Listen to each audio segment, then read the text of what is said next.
What's up, everyone? Happy May 4th. May the 4th be with you. I can't start this with saying Happy May 4th. That's stupid. This is Star Wars. It's May the 4th be with you.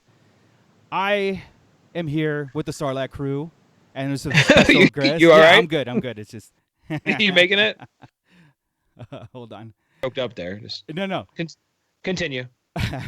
Welcome to Sarlacc Digest, episode number 76 on May 4th. A podcast bringing you line talk and digesting Star Wars topics over 1,000 years. Of course, I just said it. This is May 4th, our Star Wars Day extravaganza. I am your host, Darth Moocher, and I'm joined with Chris, Darth Dad. Hey, what's up, everybody? What's up, man? Bootleg Joe. Hey, yo.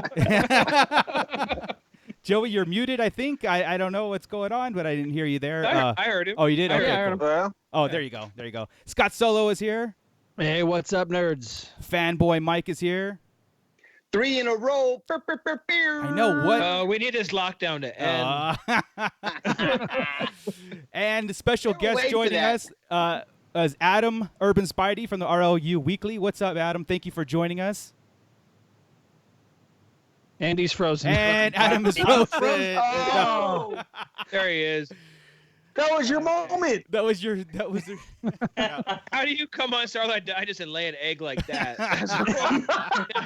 Rich is never gonna let you live it down. It's horrible. Nope, never. We are still doing this. The remote thing. Technical difficulties will ensue. And last but not least, Ernie the Fallen Fett. Hey guys, what's up? Thanks for jumping in line with us. May the 4th be with you. Happy anniversary to my lovely wife, Evil Absolutely, Diva, who allowed me to be on this show tonight because Nice. we ain't doing nothing else. So, 9 months later.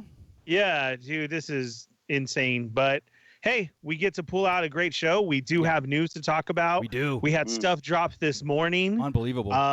Yeah, that's awesome. We had stuff revealed on Friday, Mhm. and then lots of pre-orders out there, lots of stuff on the shelves. People did drawings today. We had Outer Rim Armory. What's up to Bravo? Yep. He's in the house Great also. And then there was a little show that just finished. Adam, wipe your tears. We're gonna go over. Yeah, we're gonna go over the Clone Wars. It's a very bittersweet day. It is. Man. We're gonna get into that in a second here, but man, I am still kind of like waking up from the days of DAZE, of last night's episode of Clone Wars, which actually dropped today, but it dropped last night for us too, and we watched it, and I couldn't sleep. Anyway, we'll get into that. I think I texted at like 1:30 and you responded. I was still up, man. Yeah. I was still staring at the ceiling, Still reeling. trying to figure out this is the day that we saw the end of the Clone Wars. But yeah, Man. everybody in chat, we are live on YouTube. Thank you for joining us. So get your questions in, get your comments in. Scott, you're on chat, so why don't you go ahead and give us a shout out? So who's there with us? All right, we've got my buddy Jake Castorena is in the house. We've got Brad Harper. We've got Bravo's in. Nice. Jeremy Long, Douglas Tupper. We've got SoCal Bass Bum, who says he's only here for Fanboy Mike. Sorry. And then we've got, Now he's got to go shirtless. Shit. and This we've is got horrible. Boo Boo Herrera also here saying, "What's up, Mike?"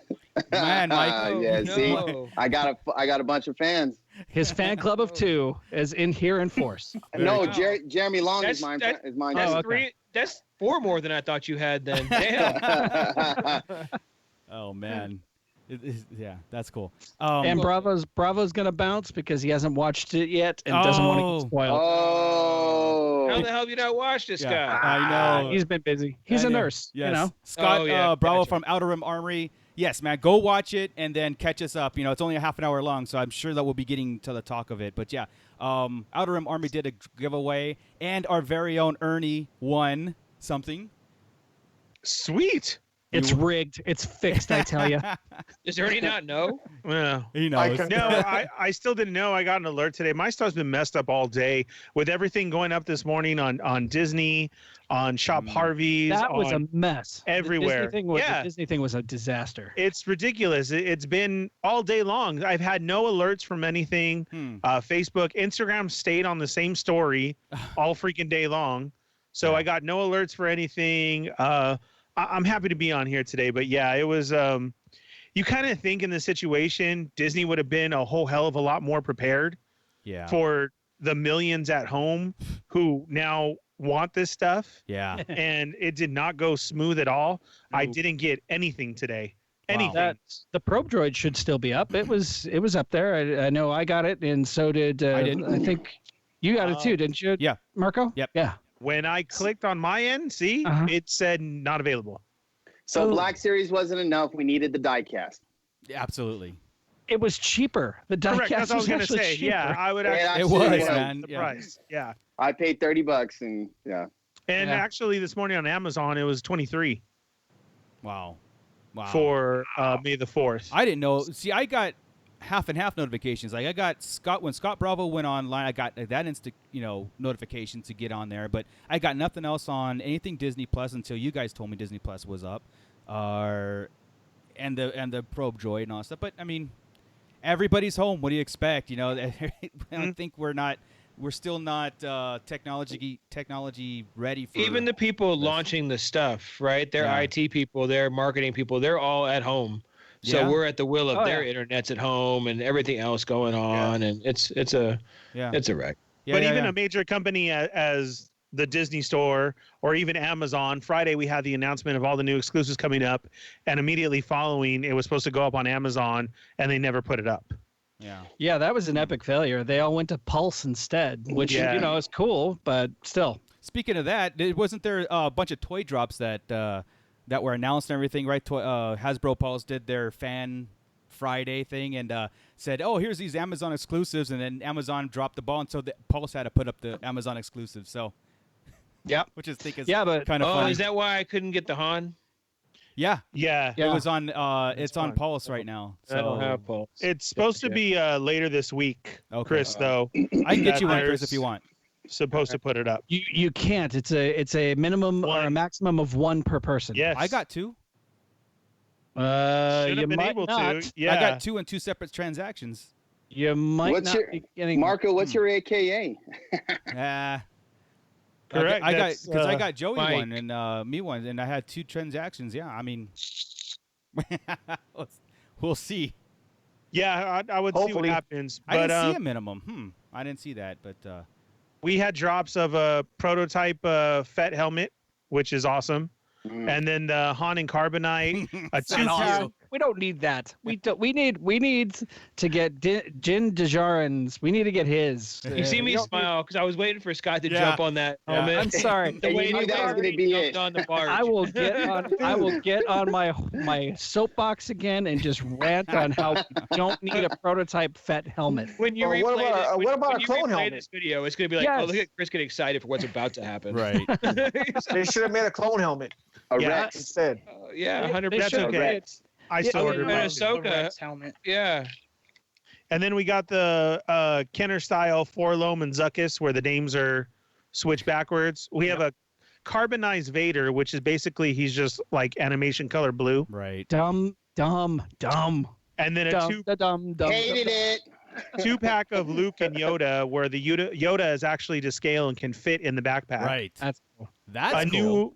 That's new molded probably my favorite stormtrooper. Yeah, you definitely got to pick up that. Mhm. A new molded stormtrooper and a clone trooper as well. Yep. And I know Adam's stoked about that, right? I'm really excited for the clone trooper, but only if they they take advantage of this new body they have and Yes. start giving us different battalions of clone troopers. Oh man. Like- Right. I would love 212th, 501st, Wolfpack. Hell yeah. But like, Yeah. I don't see them doing that anytime soon. Not And anytime unfortunately- soon. No. Yeah, unfortunately, these are going to be in the next Black Series wave. So they're not even going to be on Hasbro Pulse yet, as far as they've dropped Hydra soldiers on there to army build. And this would be the perfect opportunity for them to do the same with the Stormtrooper and the Clone Trooper. Mhm. And they're not. They're just part of a wave right now. Yeah. So hopefully our word gets out there and they actually change it. And then the only thing for 3 3/4 vintage collection, because the people who collect those, there's a Luke Oh. in a Stormtrooper disguise. which I ordered. I'm very excited about, but Oh, man, I three want more. quarter. Got it. Yeah. Yes, Chris, I pre-ordered just about everything Yeah, except for the helmet and the blue Vader. I was like, because that time Ernie took a dig before you said you could. Yeah. He did. It was very small, but it was I- it was I subtle. heard it. It was there. The It was toy conversations I watch closely now. It's awesome. You guys are very particular, ever since the barge incident. Right. Yes. Yeah. Oh man. without a doubt. I think It's I funny. told Scott there's not a day in the past 2 weeks I woke up and didn't buy something Star Warsy. Like my Yeah, bank no account sh- has pre-orders like crazy. I'm losing count, man. I think I'm gonna be overdrawn, like in July, August, September, because these pre-orders go push back all the way to September, I think now, or October. Yeah, I think some of them are and they October. won't. And they don't hit your account until they've shipped it, or you know Correct, what I right, mean. And so it's just right. like, what? I don't. What? Yeah, like that's what sucks. I got a Yeah. 1099. I was like, what's that? Oh, Baby Yoda Black Series. Okay. I'm like, I'm gonna need another stimulus check. I'm gonna need Definitely, a just for stimulus toys. check. You know, No, I mean, like, first I off, Oh. Ouch. Yeah, poor Marco. That's okay. So that's our Okay. toy news, and then hopefully, like I said, hopefully Adam will be able That's to pick up actually his- that's not all the toy news. There's also the hot toys that were announced today. Did you guys see the 12-inch Boba Fett that is actually in the style of the classic Kenner in the colors? Okay. Sick Oh wait, with wait, it. Scott, you're gonna Yeah. buy that? Go ahead, Rich. No, man. hell no. Okay, I've I was already, gonna- I've already got my hot Well, toys. I was Boba. gonna don't say need if nothing. if you like that, but you don't like the proto thing, you know, this is like being a repackage or recoloring and stuff. I was gonna no, say. no, no. All right, Uh, all right. And then there's also a Darth Vader coming out. This Empire Strikes Back Darth Vader 12-inch through Hot Toys, Man. and the packaging on both almost looks like a classic action figure package. Wow. It's really cool. Window box and everything. They're really sweet. Still And, gotta and open it. also, I'm not buying Funko it. put out the Amazon exclusive Han cutting open a Tauntaun. pop. Yes. Nice. I think you need that. Yes. I hope the guts are coming out. I really do. That'd be Nice. That's all I got. You know, I don't know anything else. The Hot Toys one is actually a reveal of the first two. It's actually going to be a series coming out, so we'll see what happens. Because Oh, the wow. only other Luke that we got was a very very limited edition Luke. So hopefully he'll be next or go on with others. Yeah. Well, shoot, man. Since Celebration, just real fast on Celebration is I got an email, and you probably guys got one too. I'm not sure. It said I did everything's not. everything's still up in the air in Celebration. That's what I've heard so far. The latest and greatest is it's still up in the air. It did say it's up at 4 months away in August, so they're working with the city of Anaheim to see what regulations need to be abide by, or if they have to cancel or postpone it. So we're still go. And that's why I'm figuring all these, a lot of these were probably Celebration exclusives that they're probably just like, you know what, get it out there in public because we have no clue what's going on. We'll see. Yeah. So fingers crossed. Still, it's still. Well, I would think they would hold those exclusives for when Celebration doesn't happen. They would have like a virtual celebration. That's what I was thinking. Yes. Right? Last Yeah. show, I said like they should have like a virtual store open with all the Celebration stuff. I'm sure that's still gonna that be a thing. platform. That platform would need to be massive though for the amount of people that would. Oh, wait. sure. It's like I'm talking about buy now. It's like Yeah. everybody with their fingers on the trigger, and it's like They have the VIP passes that has special access, early access, just like if you were there live, and then they'll filter it out to the public. By the time public gets it, there's nothing left. A patch and a poster, maybe. So We'll see how Wizard World handles it because I know Wizard World's doing. I think I mentioned on our That's last right. show Wizard World's doing one. So That's we'll right. see how. Maybe if they pull it off, yeah, who knows? Because Maybe. Emerald City did it, Correct. right? Yeah, that I was thought right they when just it, canceled. No, they did it. Everybody did their stuff online. I watched it through Funko, but everybody did it. All Yeah, their yeah. stuff. what is that? What's that, guys? that's They the put all the that's the company. exclusives and all. Emerald well, City Comic Con's up in Seattle. Yeah, Yeah. So that's Okay. Washington closed down first, and that was happening right then. right. And then so they shut that down, and then everything went online as exclusives. Yeah, there's still money to be made on these conventions. Yeah, they're Even not if they gonna don't they're have not gonna one. blow it. No, Right. exactly.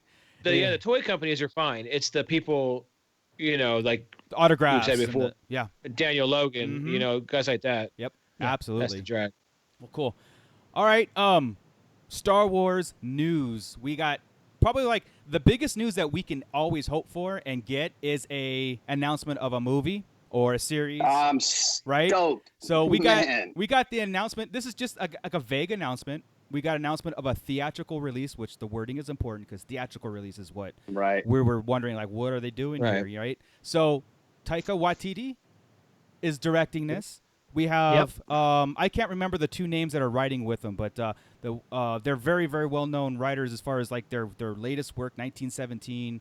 Taika did Jojo Rabbit, Oscar. So I mean, I have all the confidence reading that article on StarWars.com of just the blurb that they said that these guys are doing a Star Wars movie. Didn't say anything about time frame. Didn't say anything about certain characters. Just the announcement of we are working with this theatrical release, and these guys are doing it. I'm like, just tell me when and where. I don't care. I have chills. I have chills waiting for this. I really do. So it's a screenplay by Academy Award nominee Christy Wilson Cairns, who wrote 1917 and Last Night in Soho. Yes. She is writing it with Taika. Yes. So awesome. That's And I'm in. I'm ready. Yeah. So this is kind of like goes hand in hand. I'm sorry. This goes hand in hand with Taika. I watched that documentary series, the series 1 on Disney Plus of The Mandalorian, right? And it had Taika's interview there. And the episodes that he directed, the very last one had some humor, but he'd said something very, very keen that I picked up on. He said, like, there's a point in Star Wars humor that you don't go over the edge and you pull back and you get it serious again. And that's what I was like, see? And then today's announcement about him making a movie, I was just like, it just reinforced my confidence in him to do a Star Wars movie. As a fan, I have no control over it. It is what it is. I will consume whatever they give us, but at the same time, I'm just like, hell yeah. Just like the announcement of when Ron Howard took over Solo, I'm like, hell yeah. Getting the Lego guys out of there, I didn't feel good about that, right? But this I feel good about. My initial reactions is feel good, yeah. A lot of guys at work were talking about this because a lot of times I'll give an announcement, especially today as far as May the 4th, but they were wondering along this chat, any thoughts as far as what we could expect, hope for, what we're not going to see? I don't know. Out of this theatrical release, without a time frame, it's all up in the air. It's like I honestly don't think that they're going to touch anything that we've seen. Agreed. Our legacy Skywalker. characters. Yeah, I don't think we're going to touch anything like that. That time frame's over. Yeah, I think. Right. I can agree to that. I think Disney's going to take a step back on that. Like I said, we've got the High Republic. It could be a High Republic movie. That is something that they're that's what I was thinking. Mm-hmm. I mean, that wouldn't shock me at all if that they had something that ties in the books and comics that are coming out with that. Trying what would fit his style, and I haven't even thought about it today. I was excited to hear it because I think he did of all the Marvel movies, Ragnarok's one of the ones I really, really enjoy. One of the best. Yeah, it's really one of the best. It really is. Yeah. But also there's some things in Ragnarok that they can't carry into Star Wars. You know what I mean? The soundtrack and things, that's a little bit different. With that said, I don't even know what kind of genre within Star Wars he would do. Would it be a gangster? Would it be a Sith? Would it be Jedi? I don't even know where he'd fall, to be honest. Yeah. So it's going to be interesting.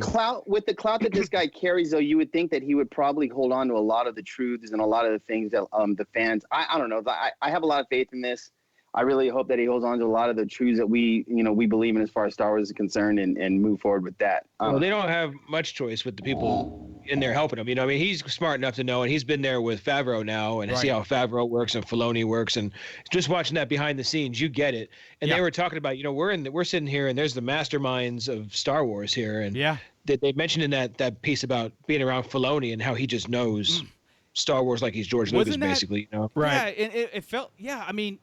When they did Filoni's thing, because how he came about and how he was introduced to Lucas or grabbed by George Lucas and put into this forefront of the Clone Wars, and then the Mandalorian, and when people were telling him or just talking about him, saying like, this guy just gets Star Wars, he really doesn't have to think about it.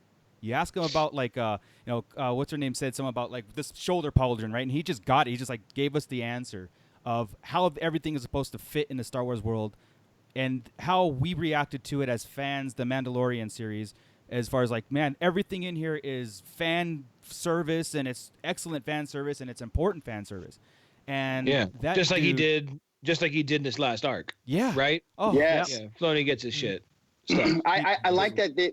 I like that he doesn't feel like he needs to take risks to please, the fans, but he is without trying. You get what I'm saying? Yeah. It's like like you guys said, he understands Star Wars enough to where it's like, this is what the feel is, and it's like, we get I'm it. confident in anything he touches. I'm hoping that he takes a bigger reign moving forward in Lucasfilm and Disney, as far as actually executive producing the Jon Favreau. I almost feel like today with that behind the scenes and the way they talked him up, right? Because they talked him up big time in that deal, more so than Favreau. And I mean, mind you, Favreau was kind of running that deal too, right? Right. But they talked him up. I didn't think so before, but I think they're going to make some kind of magic position for him, head of whatever stories of Lucasfilm, something in there where he's just going to be in charge of the whole story. I could see that. Yeah. And it should be. He's a storyteller, and through this last arc, you can see that. Yeah.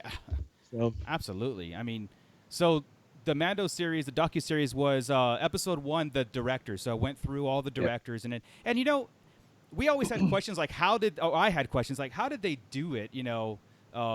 They had all these directors. How did they do it? Did they just stop and then next week, or they had did someone step in? No, they were actually all together pretty much the whole time through the production of the thing, and they just took over their roles as needed. And that's probably why I think we mentioned this a while ago was, do we really see the director's influence in there? And some yes and some no, because there's a strict line that they had to follow, which I loved.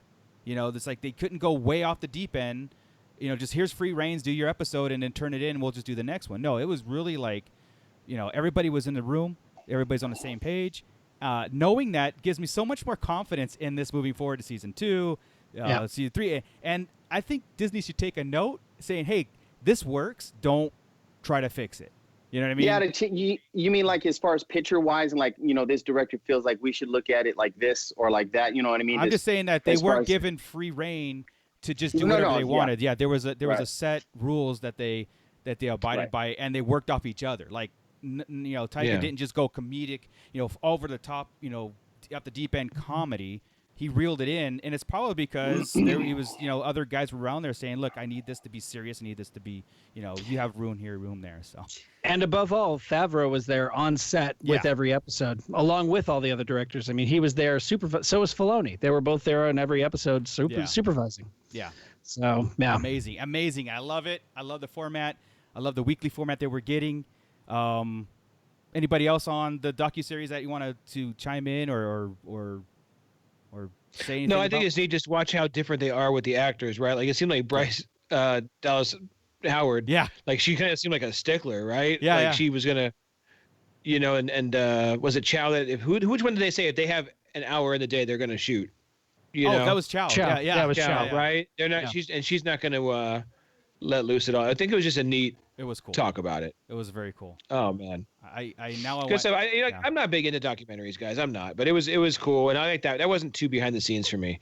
That was just a good conversation about what it goes, and I think since it was so Filoni heavy, it made it easier for me. I dug it. This whole idea is Jon Favreau did that whole celebrity dinner. Remember on the independent channel, he would get like 5 or 6 people, and they would have dinner, just talk about their careers and stuff. So this whole thing reeks of Jon Favreau in a good way. I say reeks as a good thing. I love it that they're actually giving Jon Favreau it cements his position, just like you said. Dave Filoni should have a cemented position in Lucasfilm. So should Jon Favreau at this point, and I don't see any reason why they haven't. They're really they got some good talent there, and. Man, they're the 2 most important people right now since the Disney piece, right? They're more important than JJ even. Absolutely. As far as keeping it going and keeping. You have a casual. Yeah.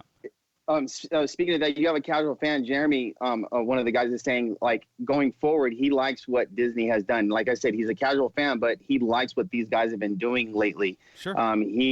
He didn't really give OT a hard time, but I let him know that that's the holy grail. You can't touch that. But going forward, he says that he feels like Disney has been doing a great job with this thing moving forward. And so I agree with him. It's like, with Filoni and these guys in place, it's like, we're getting the best of the best, I believe. Well, I think a casual fan liking what they're doing so far with the sequels and stuff, that makes sense where they wouldn't be so much upset or be so as divided as everybody else. Divided. 100%. But, and then casual or not, with Filoni, everything Filoni does as far as the Clone Wars and everything Favreau and him have done together, it's all been gold. I mean, a few arcs here and there, and the Toretto arc was crap, but they knew it. Yeah. And that's what makes it okay. Like we talked about last show, right? Yeah. The fact that they talked, I'm telling you that was on purpose. They talked about it the next arc, that other arc was useless. it shows how smart he is. Yeah. He knows what the fans want. He's like, I'm going to get through this. That's true. Because we have it. We have the money. We have these stories. I'm going to get through it. And then I'm going to take a nod and knock it down the next episode. You know, Adam, being the guest, what is your take on the new trilogy compared to Mandalorian and the Clone Wars? oh, shit. I mean, like the sequel. Skype. Yeah, the newest three. Oh, I love the sequel trilogy. I know it's sort of controversial to have that Sure. opinion, but No. Not in here. Not in here. Yeah. yeah. Obviously not here, but like Yeah. out in the wilderness of the internet, it's Forget those kind of guys. But yeah, I enjoy the sequel trilogy a lot. It's not perfect, but I do really enjoy it.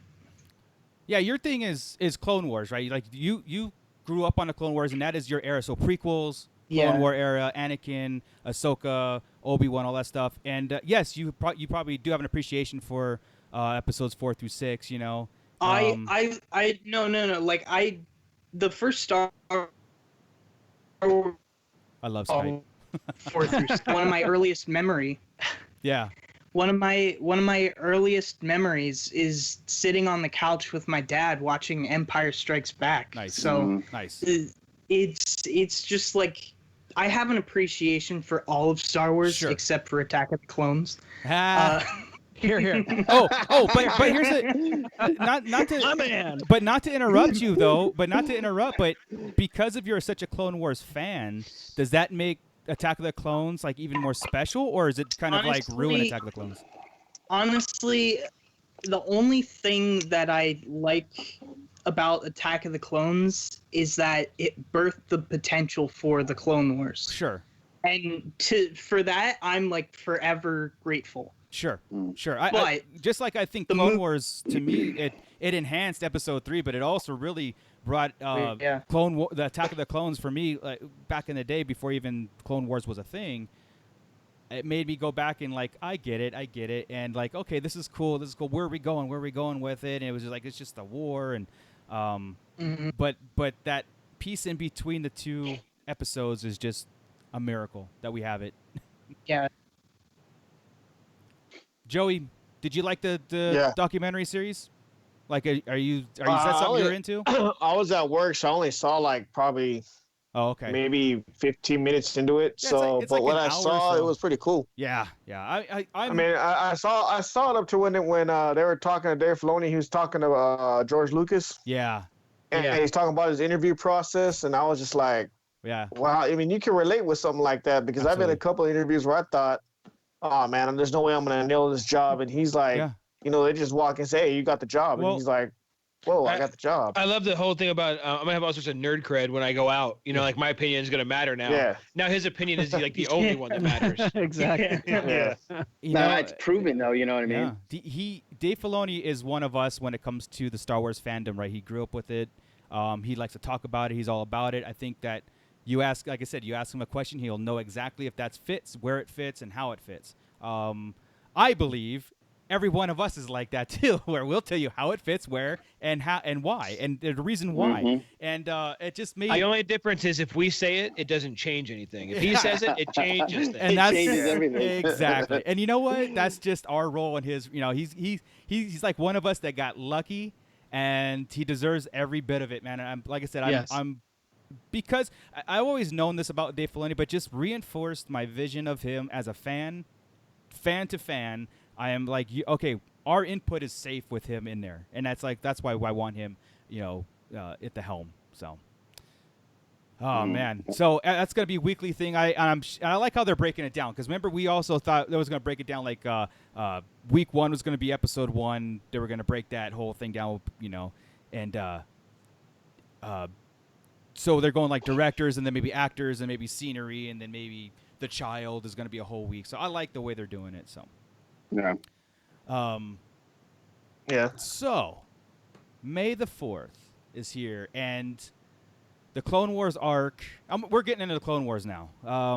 Thanks. Let's go. I think it's time.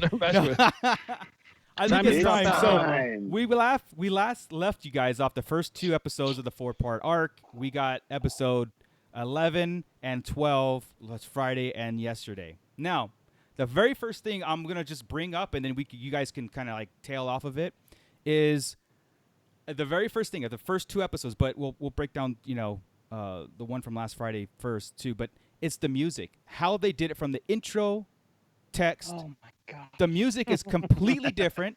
It's completely different than we used to. This is not orchestrated music. This is not a Star Wars themed 2-part episode here. These last 2. This reminds me of Blade Runner. It reminds me of a Stanley Kubrick film, like 2000. All that.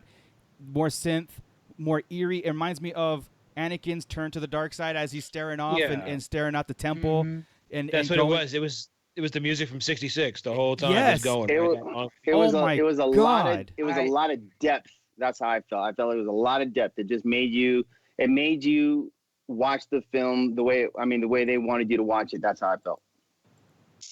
Yeah. The beginning of Shattered, the first it's not even like 10 minutes or 6 is, but however long it is until Order 66 is executed. Wow. The music just makes you feel so tense. Tense and uncomfortable. And the way I sort of described it is it makes you feel like there's a disturbance in the Force. Yeah, you're 100% right. Yeah, it's great. It sure did, because you knew the whole time when is it going to pop? When's it going to pop? And what's going to happen? And the thing is, what's happening? Everyone knew it was going to happen then. Yeah. But just the thought of oh God, it's coming, and it gives you the sense of dread. It was amazing. I'm still reeling from that. Just the emotional bond that music did, and how I don't think I breathed through the entire episode both times. I would just feel like that music just kept you on that edge of hyperventilation. It was like I was like, oh my God, this is happening. It's happening, and then it's like them pumping oxygen in a casino. The way they did that, and the way they had that have you captivated is how I feel. I think it was gutsy. I think it was absolutely gutsy for them to change the music up, because music is a character within Star Wars itself, and they just enhanced it tenfold with, like I said, it reminded me of Blade Runner movies, just that ambiance, that eeriness, and that emotional tie to it. So A+ on the music. That was the first thing that hit me, and that was the first thing I was like, "What? I can't believe what I'm watching." Right? And another thing, again with the intro on Shattered, it was the clones' theme that they usually play that after the clones win a battle or whatever. Right. But they had won. Skype is killing us. The way it was played. And then, that's all right. Go back. What was it now? Start up again. Yeah. It was. They played the clone's theme at the beginning of Shattered for the intro, but instead of it being sort of triumphant like it usually is, it was very just eerie and just somber, menacing. It was in more of a minor key. It was just it was because it wasn't. I mean, it was like a high note, but at the same time, it is almost like dread. The beginning of the end, and dread. Yeah. It was very somber, man, and because they had timed this all to where we knew it was, like I said, we knew it was happening. When you get that kind of somber music, the only other time we've had that in Star Wars even close was Episode 3, right? When we're seeing everybody, when Anakin's in the room, is he going to go to the Chancellor's office? Yeah, all the stuff going on. Thinking that's when you feel that. Yeah, it was the same feeling, man. You knew it was about 6. So, I mean, where did we start? We started on Mandalore on this one, right? We didn't know what was going to happen with Maul, right? He was captured. We found out what was going to happen. He was captured, just like, when we knew he wasn't going to make it to any kind of prison, because he wasn't going to make it to an Imperial prison. Right. Correct. So, how about that contraption he was in? Yeah. That's been outlawed. Do you think that was the last one? Because it didn't seem like Bo-Katan was dead serious on that. She was like, this is when we had more of a need to hold your force wielding type. And she's all, it's the last one. I have a feeling like they have a bunch, and that's what we're going to see in this purge or whatever, and have to deal with stuff. Made of pure Beskar. Yeah. Because wish I would have heard that. Yeah. Look what she was talking. She was talking to Ahsoka with it, right? Yeah. So she's not going to tell Ahsoka who's Jedi, and Maul had a potential to be a Jedi. That like, oh yeah, we've got tons of. It this leaves us open for some more stuff with the Mandalorians, is what I'm saying. It's just leaving us open for later. Gotcha. Perhaps in the Mandalorian when somebody other Force wielder shows up. So right, just little bits there, but I like that little contraption. It was very Old Republic looking. Yeah. Right. Yeah. Not a little bit Revenish on the very front middle one. Yes. But very old school Old Republic for sure. Yeah. If you think about it too, not knowing that it was made out of Beskar, I didn't know that it was made out of Beskar. We don't know either. It's just a guess. Oh, okay. Because my thought was that we don't know everything about Star Wars. I mean, they can bring in a whole bunch of other new things, but like to capsulize not a Force user, but a Sith or whatever it is, and for him not to be able to do anything Force wise, or dark side, it was to bring all this stuff in. Is like it's dope to have these new. Well, they have like a Hannibal Lecter type thing for Force users, and that's pretty cool. That stops them all. Yeah. And if you need to, eventually, I'm sure we're going to get some kind of behind the scenes book or something that's going to explain how that works. But that was just neat to see that Maul captured there, right? Yep. Right. And then we had that nice moment. Well, I'm trying to go through a little bit by little bit here, sure. right? That nice moment on the bridge, and this is when the music really is going low. Yeah. Ahsoka and Rex having their moment, and just incredible that it shows once again how close these two are through the whole thing, and really the best of friends but family. I don't even know if it's father, daughter, brother, sister, what it is, but they're very super close. Mm-hmm. And obviously that comes up later too at the end in the second episode. Absolutely. That's what makes the rest of it heartbreaking. And then at that point when you get to where they say, Commander Rex, we have a call. She's, I'm sure it's just good news. Yeah. You know that your whole life's about to change, right? Yeah. What a wreck. Ernie, where you at, man? It was amazing to open up on a scene of Mandalore as they're flying in, just all the smoke and everything. It really just set it. And then you get Maul inside the thing and they bring out the contraption and everything. That thing is more of a story, I think, like you're saying, than we even know, because it had a whole bunch of different markings on it as well. There was writing on the very top of it. There's a Mando bucket right in the center with two stretched out ones on the side of it. And there was a marking of somebody in a robe at the bottom with Mandos below it. And this was all like trying to pause in the middle of the scene and everything. I think you're right. Like, we're going to get more of a story of actually either where that came from or what it's used for, and it will be used again. Like, I'm thinking in High Republic or something like that, we're going to hear about this contraption that holds them. Or the reasoning for the contraptions is basically, I think, is important. It's almost like how Batman had, a precautious thing for, or something in place when Superman goes bad. Well, no, there was the old, in Legends, the Mandalorian Jedi War, right? Right. Well, that's what they're talking about. Yeah. Yeah. So the reasoning to have those contraptions is more important to me than what it is too. That's awesome. So last Friday we got with the Shattered. We got Order 66 pretty soon in the episode. Yeah. And when Chris was saying the call that Ahsoka was just like, business as usual, something's coming in. But before we had the vision. Her call. That's right. Oh, go ahead. So, before this, we had Darth Maul in his cage, Hannibal Lecter style, and all you see is his eyes. He's like meditating, and he had Ahsoka was like feeling some sort of disturbance in the Force, right? Like just staring off. And all of us are like, I'm sure you guys were too, edge of your seat, like holding your breath, like tearing up. The music was rumbling. Yeah, it was such a buildup, and then we hear the voiceover of Anakin fighting Mace Windu and the Emperor. That whole scene, unlimited power scene, and everything going off, and Ahsoka, sensing something's bad's happening. We know what's happening. She hears it all. We're hearing it. Darth Maul is hearing it also. And right away after that, Ahsoka's, taken back. And that was the point where I don't think I breathed that whole section, even though we knew it was coming, and how emotional that scene was in That was rough. And in Revenge of the Sith, how it was rough. But for God's sake, this was way cartoon, worse. Man. This is the reason it was worse this time because Cody in episode 3 just turned and shot. Exactly. Everybody else just turns and fires. There's no. It was less personal. Rex fought this when the shaking was enough. So right? when the order, order came through and Rex dropped his helmet. So Order 66 hit, and we heard the stormtrooper or the clone troopers a little static in their earpiece, which was the order was given, and we know what it was. And Ahsoka's like, shit, something happened with Anakin, and Rex drops his helmet, turns to Ahsoka, and points his weapons at her. And at this point, both my wife and I are watching the TV, and we both go, no, not Rex. That's how I was just like with my hands up against my head. No, this can't be happening. You know what I know?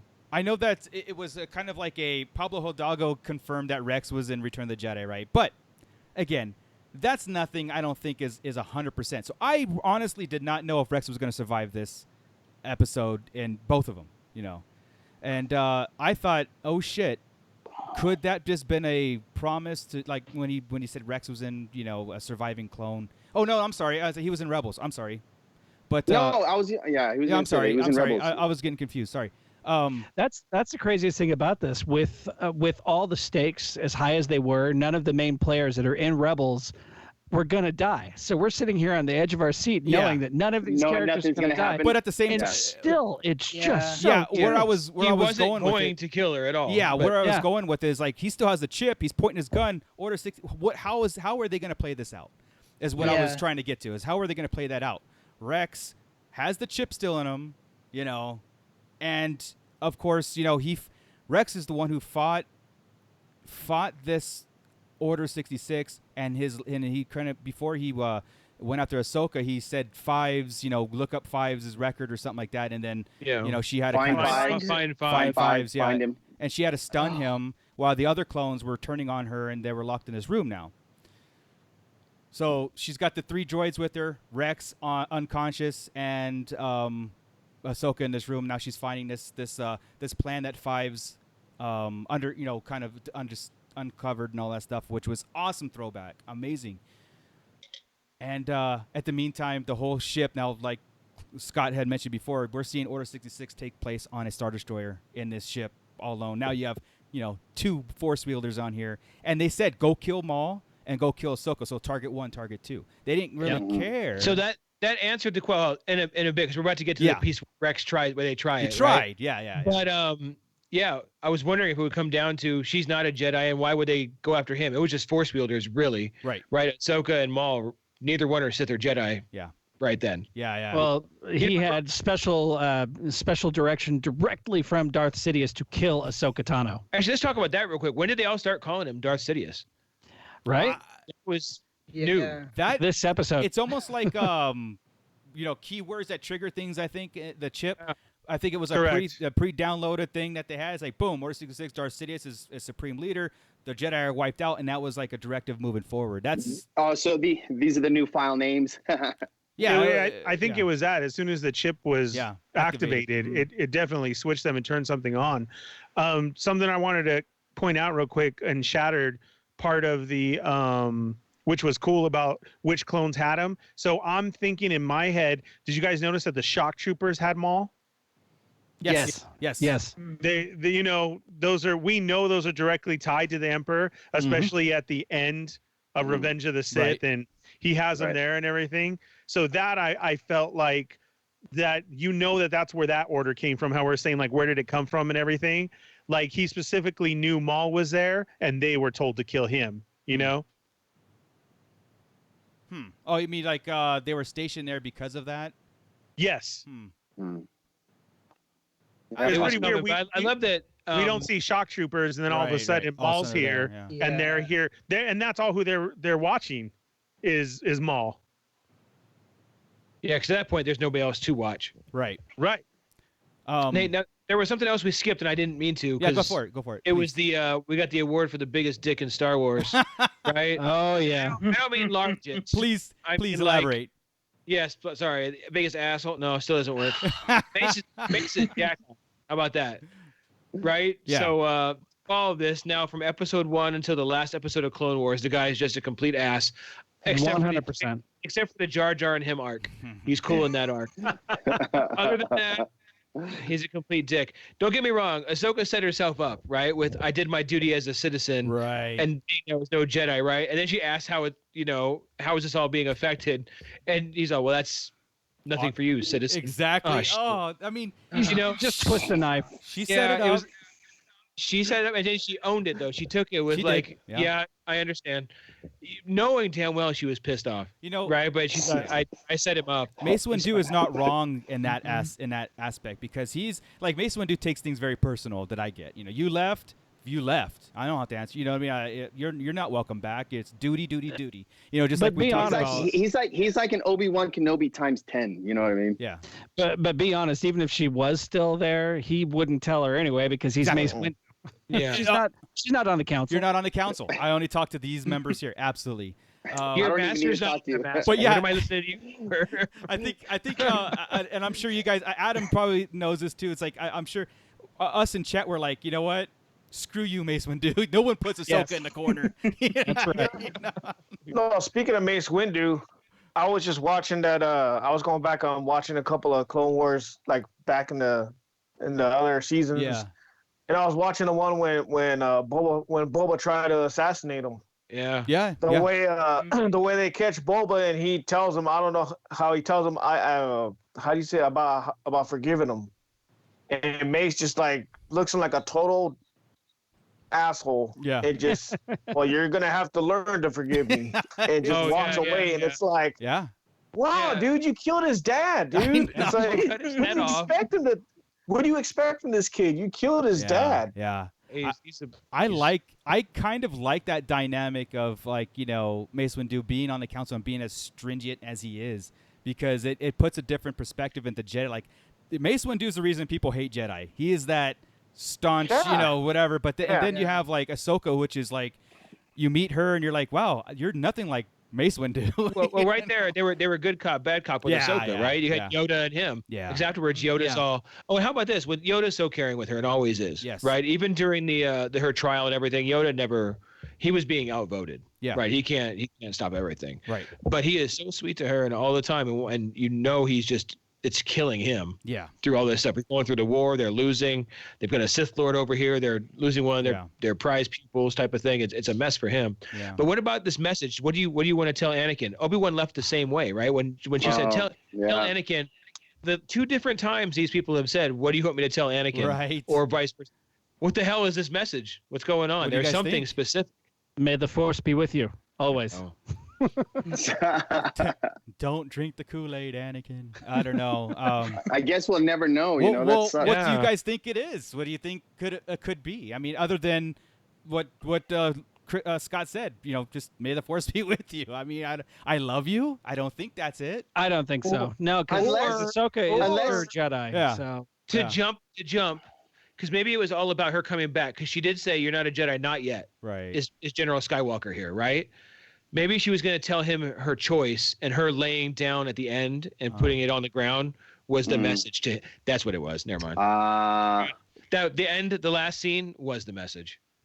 But Anakin, but he like Vader and Anakin were absolutely separated, I believe, and for that to happen, I guess. I mean, you get what I'm saying? Like, she was going to say she would come back or quit, either one. Right. She was going to make a choice. She was forced a choice, and then she knew it was probably something to do with him, and she left it there.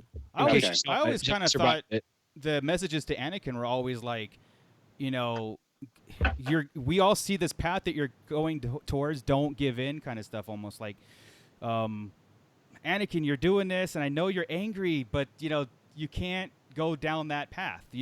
I think everybody. It's hard because she was pretty backing him up. Yeah, but you're right. I think it's some sort of message that way. Like, I'm here for you. I care for you.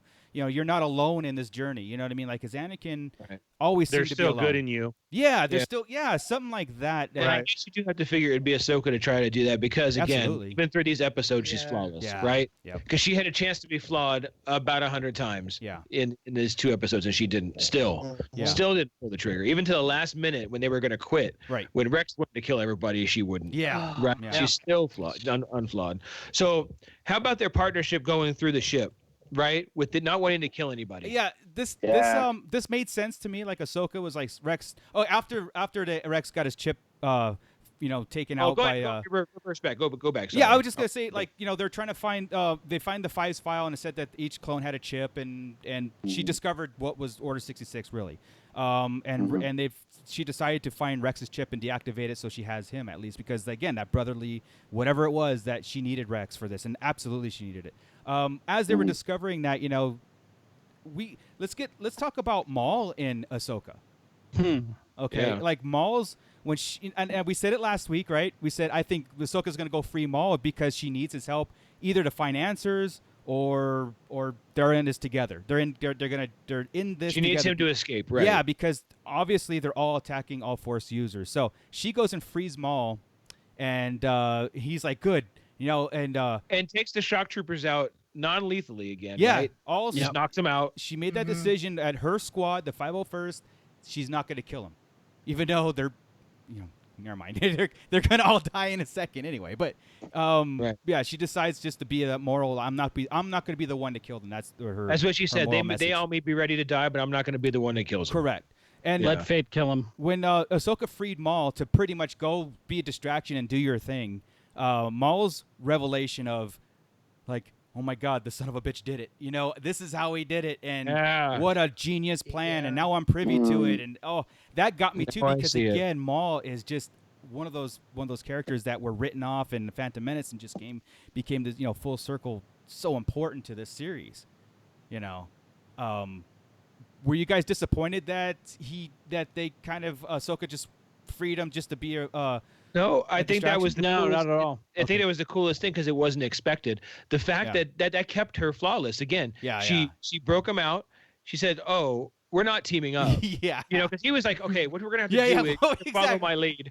He goes into Scooby-Doo planning. Yeah, he did whiteboard and everything. Yeah. I mean, she's like, no. She's like, "You go cause chaos because that's what you do best." And then he even said, "Give me a fair shot. Give me a lightsaber. You got two."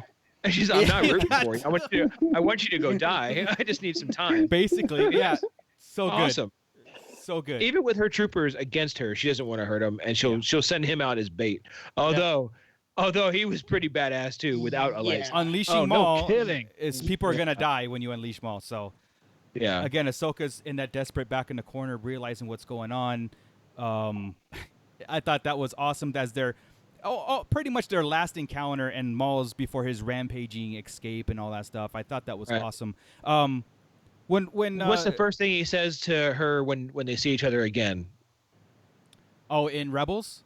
Yeah, I forget. I'll have to look it up. I'm about to watch. She says, or I think he says, like, Lady Tano, and then Ahsoka's like, Maul, and it's just that, and it's lightsaber clash. Yeah. Saber. Yeah. So in no foreplay. They just go right into it. Yeah, so that's the best way to roll. I think that's how Shattered ended, right? That episode last Friday was they were locked into the room, and she was trying to get Rex's chip out. Yeah. And the clones were attacking him. So I jumped ahead a little bit because I think in yesterday or today's episode was when they found the Rex's chip, and she went and talked to Maul and freed him. No. The end of Shattered was Rex got his chip out. Correct. And they locked himself in the room, right? Saved Ahsoka. Yes. Yeah. Yes. So now we're at today's episode, the finale. Okay. And again, starts off, and it's just that we know the situation, but it's just that goosebump, can't breathe music that's just that eerie going through the whole thing. And now Maul's unleashed, and I'm just gonna kind of like jump a little bit ahead here, but Maul goes ahead and disables on the Star Destroyer that they're in their hyperdrive, so they're crashing down now, falling free fall to a planet, and they're caught in the gravity. So it's impeding doom. The clones have ordered all the escape pods destroyed, so there's no escape on this ship at all. And Ahsoka was like, "We got to get out of here with Rex," and now they're fighting. Well, go ahead. Pause. What planet was that? I don't know. It was a moon. It was a moon somewhere. Yeah. So, shoot, what was I saying? Shit. Well, okay. Rex and Ahsoka, the way they go through everybody, I just want to talk about that. How they don't. She's not deflecting the bolts at anybody. Right. She's deflecting them away Yeah. and defending him at the same time while he's stunning. Right. Yeah. The way they work. Yeah. And it starts and stops like 3 different times in this episode where you can see it perfectly. And again, just giving credit to the animation. Yeah. As well as going back into my fantasy world of how awesome it was. Yeah. Okay. So the fact she had the skills to block, and while he had the skills to shoot at the same time and know where each other was going to be, was ridiculous. And then the animation to pull that off was just sick. Yeah. So every time they did that, I was so impressed by watching it. Yeah. Both in my mind as a loving it and then the art behind it. Mm-hmm. Yeah. It was gorgeously shot. Absolutely. Insane. Absolutely. There's so we get to I want to get to the point where they're trapped, right? They're free falling to the moon. Maul's loose. Rex and Ahsoka are on the bridge, and the whole squadron is in front of him, saying, "Like, look, it's through us. You're not surviving." And so you got Jesse now. You got Jesse. Jesse in charge of the 501st. Yeah. It's rough. Just rough. And I'm thinking in my head, I'm like, Ahsoka, you have to kill him. You gotta start cutting down because they saw a ship that they have to get to, and the 501st blocked it and stuff. And I'm sitting there going, you have to cut through these people. You have to. Like, it's they die or you all die. Exactly. And I thought that's where, and it kind of did at the very end of desperation. She started deflecting Adam at the end, but yeah, there was like 2 or one, absolutely. And she had the 3 droids with her. I love it. I love the 3 droids, and she gave them the missions like, this is what we're gonna do. Ahsoka came up with a plan like, you're going to. Yeah, go ahead. Because R7's her droid. Yeah, R7 is her droid all the way back from, I think, season 1 is when he first showed up. But, like, just that little detail is just so, it's amazing. Again, tears came later with the droids, but man. Well, rough. Listen, you know what was it? Chirp Chirp. Is that what is that what that one? Yeah. Cheap. Like, he did that wave that we know that man, I'm brain farting the droid. Chopper does. It's like, I know that's probably far fetched to think that is Chopper being fixed. We agree that to that. We agree it's not but what you saw happen, with the whole salute, like that's a Chopper thing. Sure. The whole thing makes sense, but it isn't. We can move forward. But I just thought that one scene of the 3 droids being blasted was horrible. Yeah. Besides it getting blasted and crash landing, I'm pretty sure and being a different character, I'm pretty sure it's not. Chopper was a Y-wing co-pilot in the Clone Wars who crashed on Jesus. I'm blanking on the Twi'lek world. What is it? Oh, Ryloth. It's a strange story. I consider myself a Star Wars fan. What the hell? Well, good thing I'm here to fix you. There we go. Oh man. So we get this big escape, or we get this finale thing that's going on, and Maul steals the last shuttle. That bastard. And he steals the shuttle. Now I'm just saying, like, how is this gonna work? And as the fight had to ensue, Ahsoka and Rex. Oh, actually, it was kind of cool. Like, this is where we get that all the chip says all Force users have to die, and any clone that steps in the way or is treason has to die with them. Oh yeah, they read it out. Yeah, that's what you actually hear Order 66 being read out. Yeah, and so Ahsoka says, like, pretty much, her and Rex go up, and Rex says, like, look, she's turning herself in, and she's not a Jedi, so you can't kill her. And Jesse's like, nope. Pretty much got second thoughts, but at the same time is like, well, at the same time, any clone that steps in our ways, but we're supposed to kill too. So I'm like, my God. They did try what we talked about, right? They did try it with the whole she's not a Jedi anymore. And I think that's important because it's not just a cool scene. It tells us that no matter what, every Force user is being rounded up. And of course, we see that in Rebels going forward. We see that in the Jedi Order video game. We see that, or the Fallen Order. We see that kind of stuff happening. So, but it wasn't to the letter. There was stuff. You're committing treason. Yeah. And the punishable by death. I mean, there was just no ends ever, but it makes the clones just that more dangerous. That yes, they were on our side, but now they're not on our side, and it's like, wow. Yeah. Man. I mean, this fight felt like a full-on day in their time, right? It felt like the intensity, their backs to the wall, the intensity of the fight. Yeah, I felt that way too. Well, between them hiding and doing things, it felt like it was a long time lapsed. Yeah. And I think that's really cool too. You know, you don't just get all of a sudden to a moon in 30 seconds. No, I mean you do, but not at their it speed. basically right? this whole episode, the 29 minutes or whatever it was, like it was pretty short. The last 24 minutes. 24. It was actually the shortest one in the arc. Yeah, that I was think the credits. Was it really? Yeah. Yeah. 20 minutes of it was them blasting their way through this Star Destroyer and devising really a plan. wasn't. These 2 episodes were really different in that, right? The first 2 episodes, obviously the music was different, everything. Yeah. They just had 2 different feels in the arc, and it was perfect when they did it. Because it had to be big action into damn tragic. Yeah. And that's what it did. Yeah. Well, we get one of those moments where I just kind of like my heart sank is when the droids surrendered themselves and the clones blasted them away. And Order 66 style too. I mean, it looked like that they were getting Order 66. Yeah. Wait, did Mike just leave? Yeah. Mike, who maybe he'll rejoin. There he is. Skype, gotta love it. There Joey knocked him out. Joey that time. No, yeah, that was like one of those heart sank moments. I'm sitting there going, "Oh, here we go, Rogue One style. People are gonna start dropping now, and it's gonna hurt every time." But again, the ones we know are safe is Maul, Ahsoka, and Rex.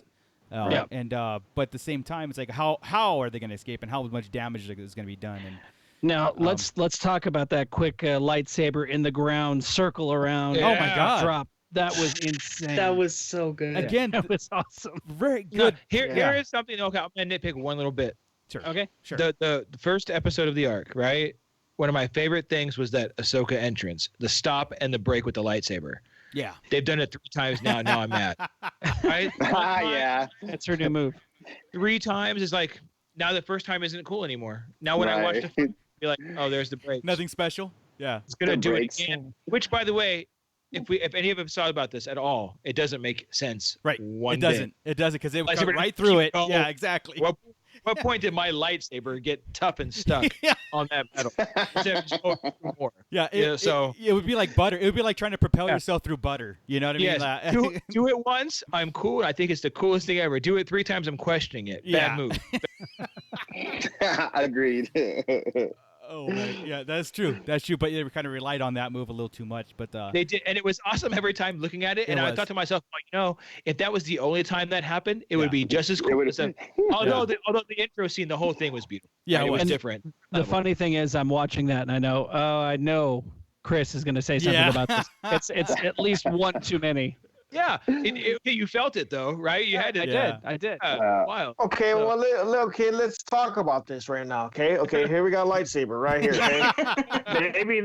maybe this part right here is hotter than this part right here. So hence, if you stick about that far in, it has traction. Well, don't just use the tip. I test that sometimes and just put about a third in, but I don't know. Usually, when you go deeper, it gets still. Never mind. Yeah. PG-13. Maybe you're right. Maybe that's what it is. Well, you can say was it Qui-Gon that he stuck his blade through, and or was it Obi-Wan? He stuck his blade through, Qui-Gon. And they were pretty close to the butt end, not the butt end, but where do you the hilt? The hilt.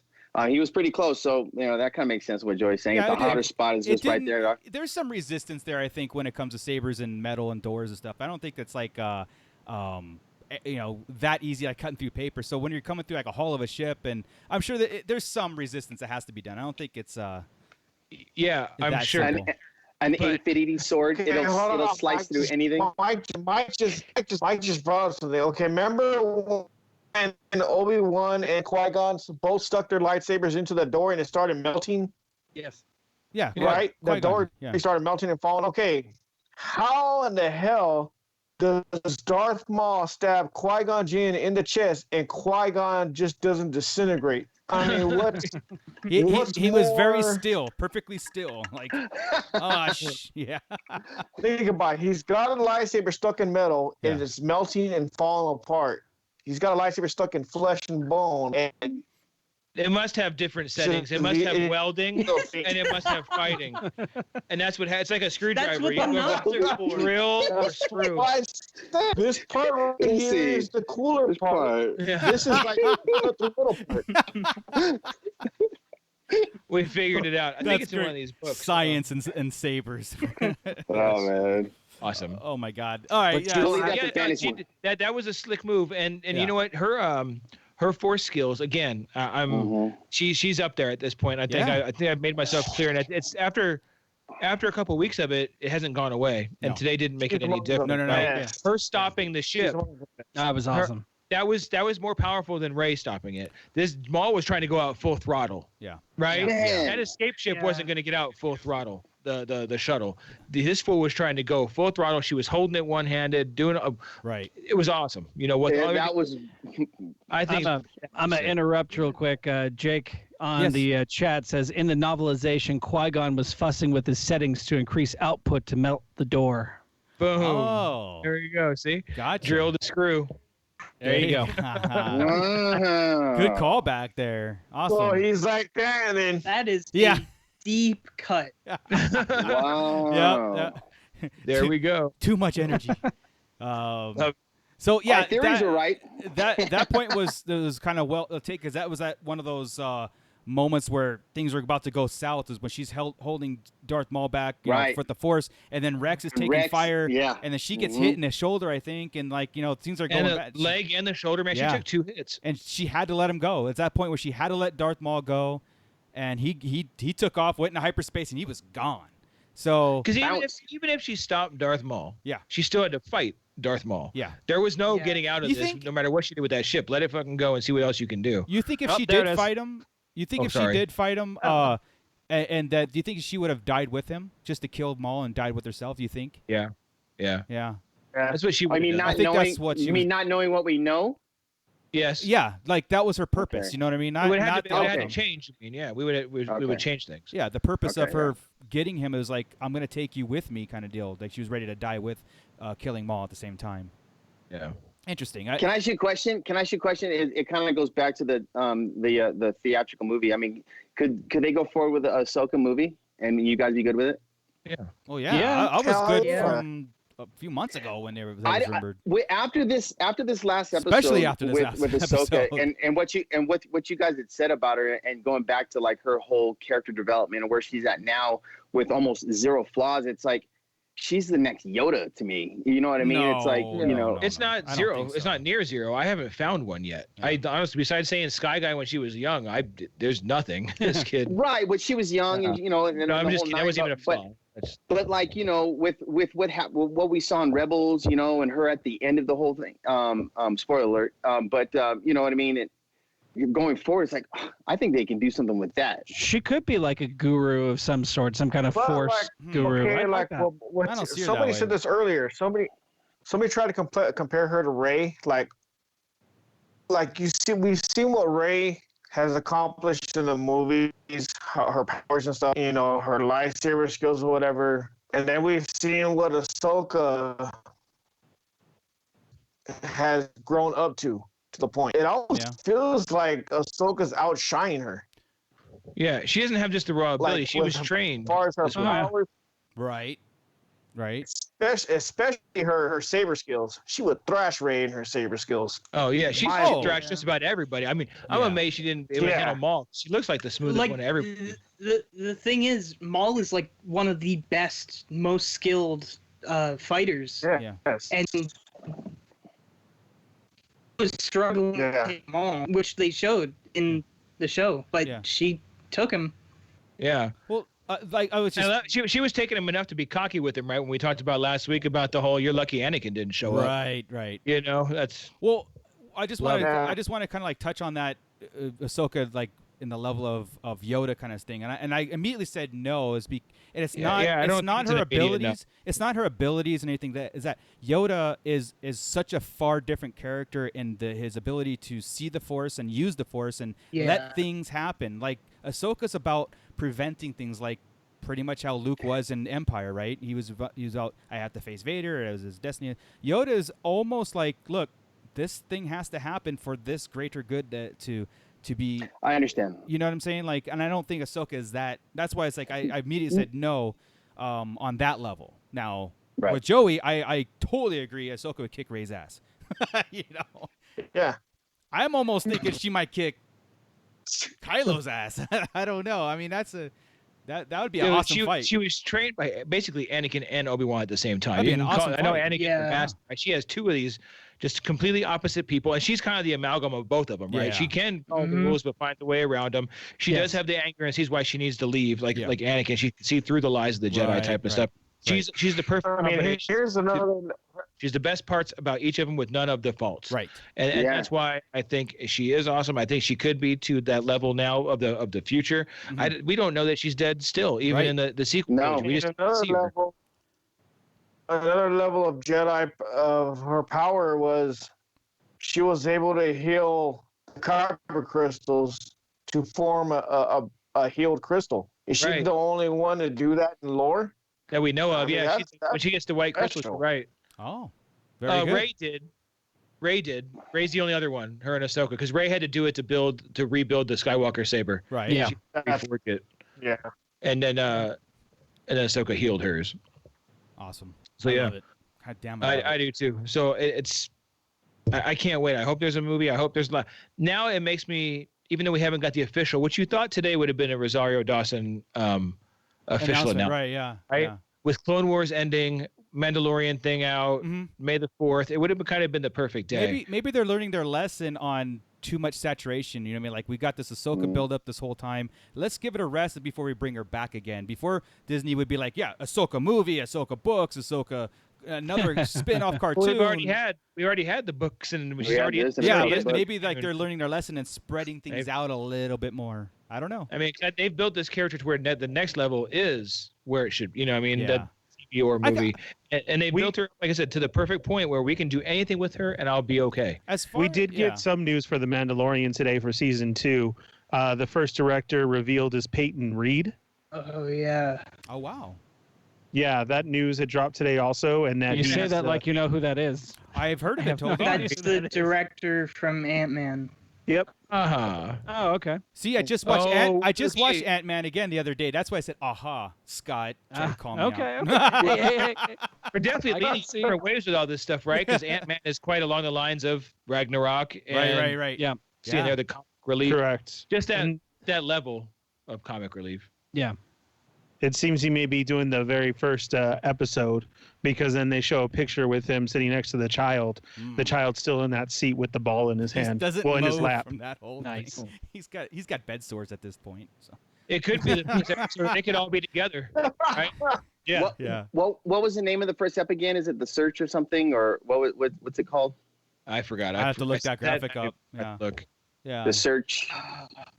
Like that. Supposedly the titles leaked on all 8 episodes, but correct. Yeah, those were leaked. We don't know title names. Correct. Okay. I put it into the group, but we don't know if it's official. Yeah. Okay. They're leaked, not official or anything, but officially, Mandalorian did report that. But you're right, Ahsoka news would have been good. Yeah. But we're kind of getting a little bit, so maybe soon.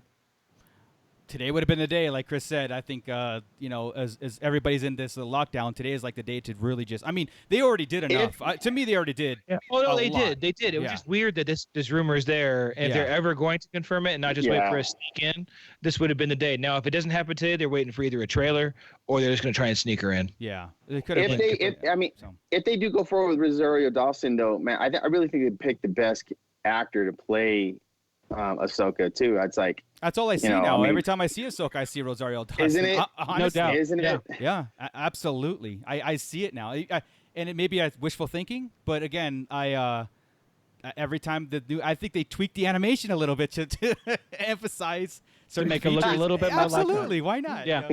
Get us used to it. But she's going to be 19 years older. Yeah. Right by the time we see her again, or 17 years older by the time we're in Rebels. Right. And we see her somewhere around there. Right. Okay, let's finish up Clone Wars real fast, because we're getting down to the last 2 minutes, the pinnacle of the end of the Clone Wars. Now, we're going this down to ship, crash, this ship crashes down to the planet, but after Rex saves her out of flying on a Y-wing, saves Ahsoka, so those two escape. Now, let's talk about that for a second too. Yeah. We can't blow past that. That's her second amazing air flying maneuver. Yeah. Wow. Dude, honestly, the first one first one. Why'd they do that twice? The first one was amazing. It was a little drawn out. The first one was controlled. This one was just utter chaos. Yeah. It's chaos. Why do we keep having Ahsoka flying in the air, uncontrolled or controlled otherwise? I felt if I had any criticism, I felt it was a little drawn out. That's a really good contrast. Yeah, I think it was just filler. Like they had, hey, we have 3 more minutes. What are you gonna do? Oh, let's do a. She survives in this free fall, and Rex takes a Y-wing, and she misses the cockpit, and she flies over here to the left, misses it again, flies to the right, and then it's like a 3-minute filler thing. Yeah, to Adam's point, if they were being deep right here, and he is not they wouldn't. Right, you start in the beginning with a very controlled, smooth flight. Right. That's how we started the arc. We're just going to go into a siege. They've done sieges before, not a big deal, cut and dry mission. Yeah. At the end, we're doing it again, but this is not a cut and dry mission. And where the hell is everybody? And yeah, I'm going through. This is literally everything they know falling apart. Yeah. Yeah. If they were being that, it's poetic. Poetic. It's perfect. Well, and as far as power, Go ahead. Go ahead, Ernie. As far as powers go. You can also give it as kind of an answer to the whole Leia Poppins thing, when she just floated and controlled herself in the air. Here's Ahsoka doing the same thing, kind of like giving you an answer as far as if these are things that they can do. We just never showed you before. Yeah, and I didn't have a problem with Leia because they had that thing with Anakin and Obi-Wan falling on, in Episode 2, Attack of the Clones, which is one of the greatest movies of all time. You can't even say that with a straight face. Oh, sorry, Ernie. I had a segue there, and I had to run with it to get Scott. So. Right. Oh, you got me. My mouth is open and everything. I know.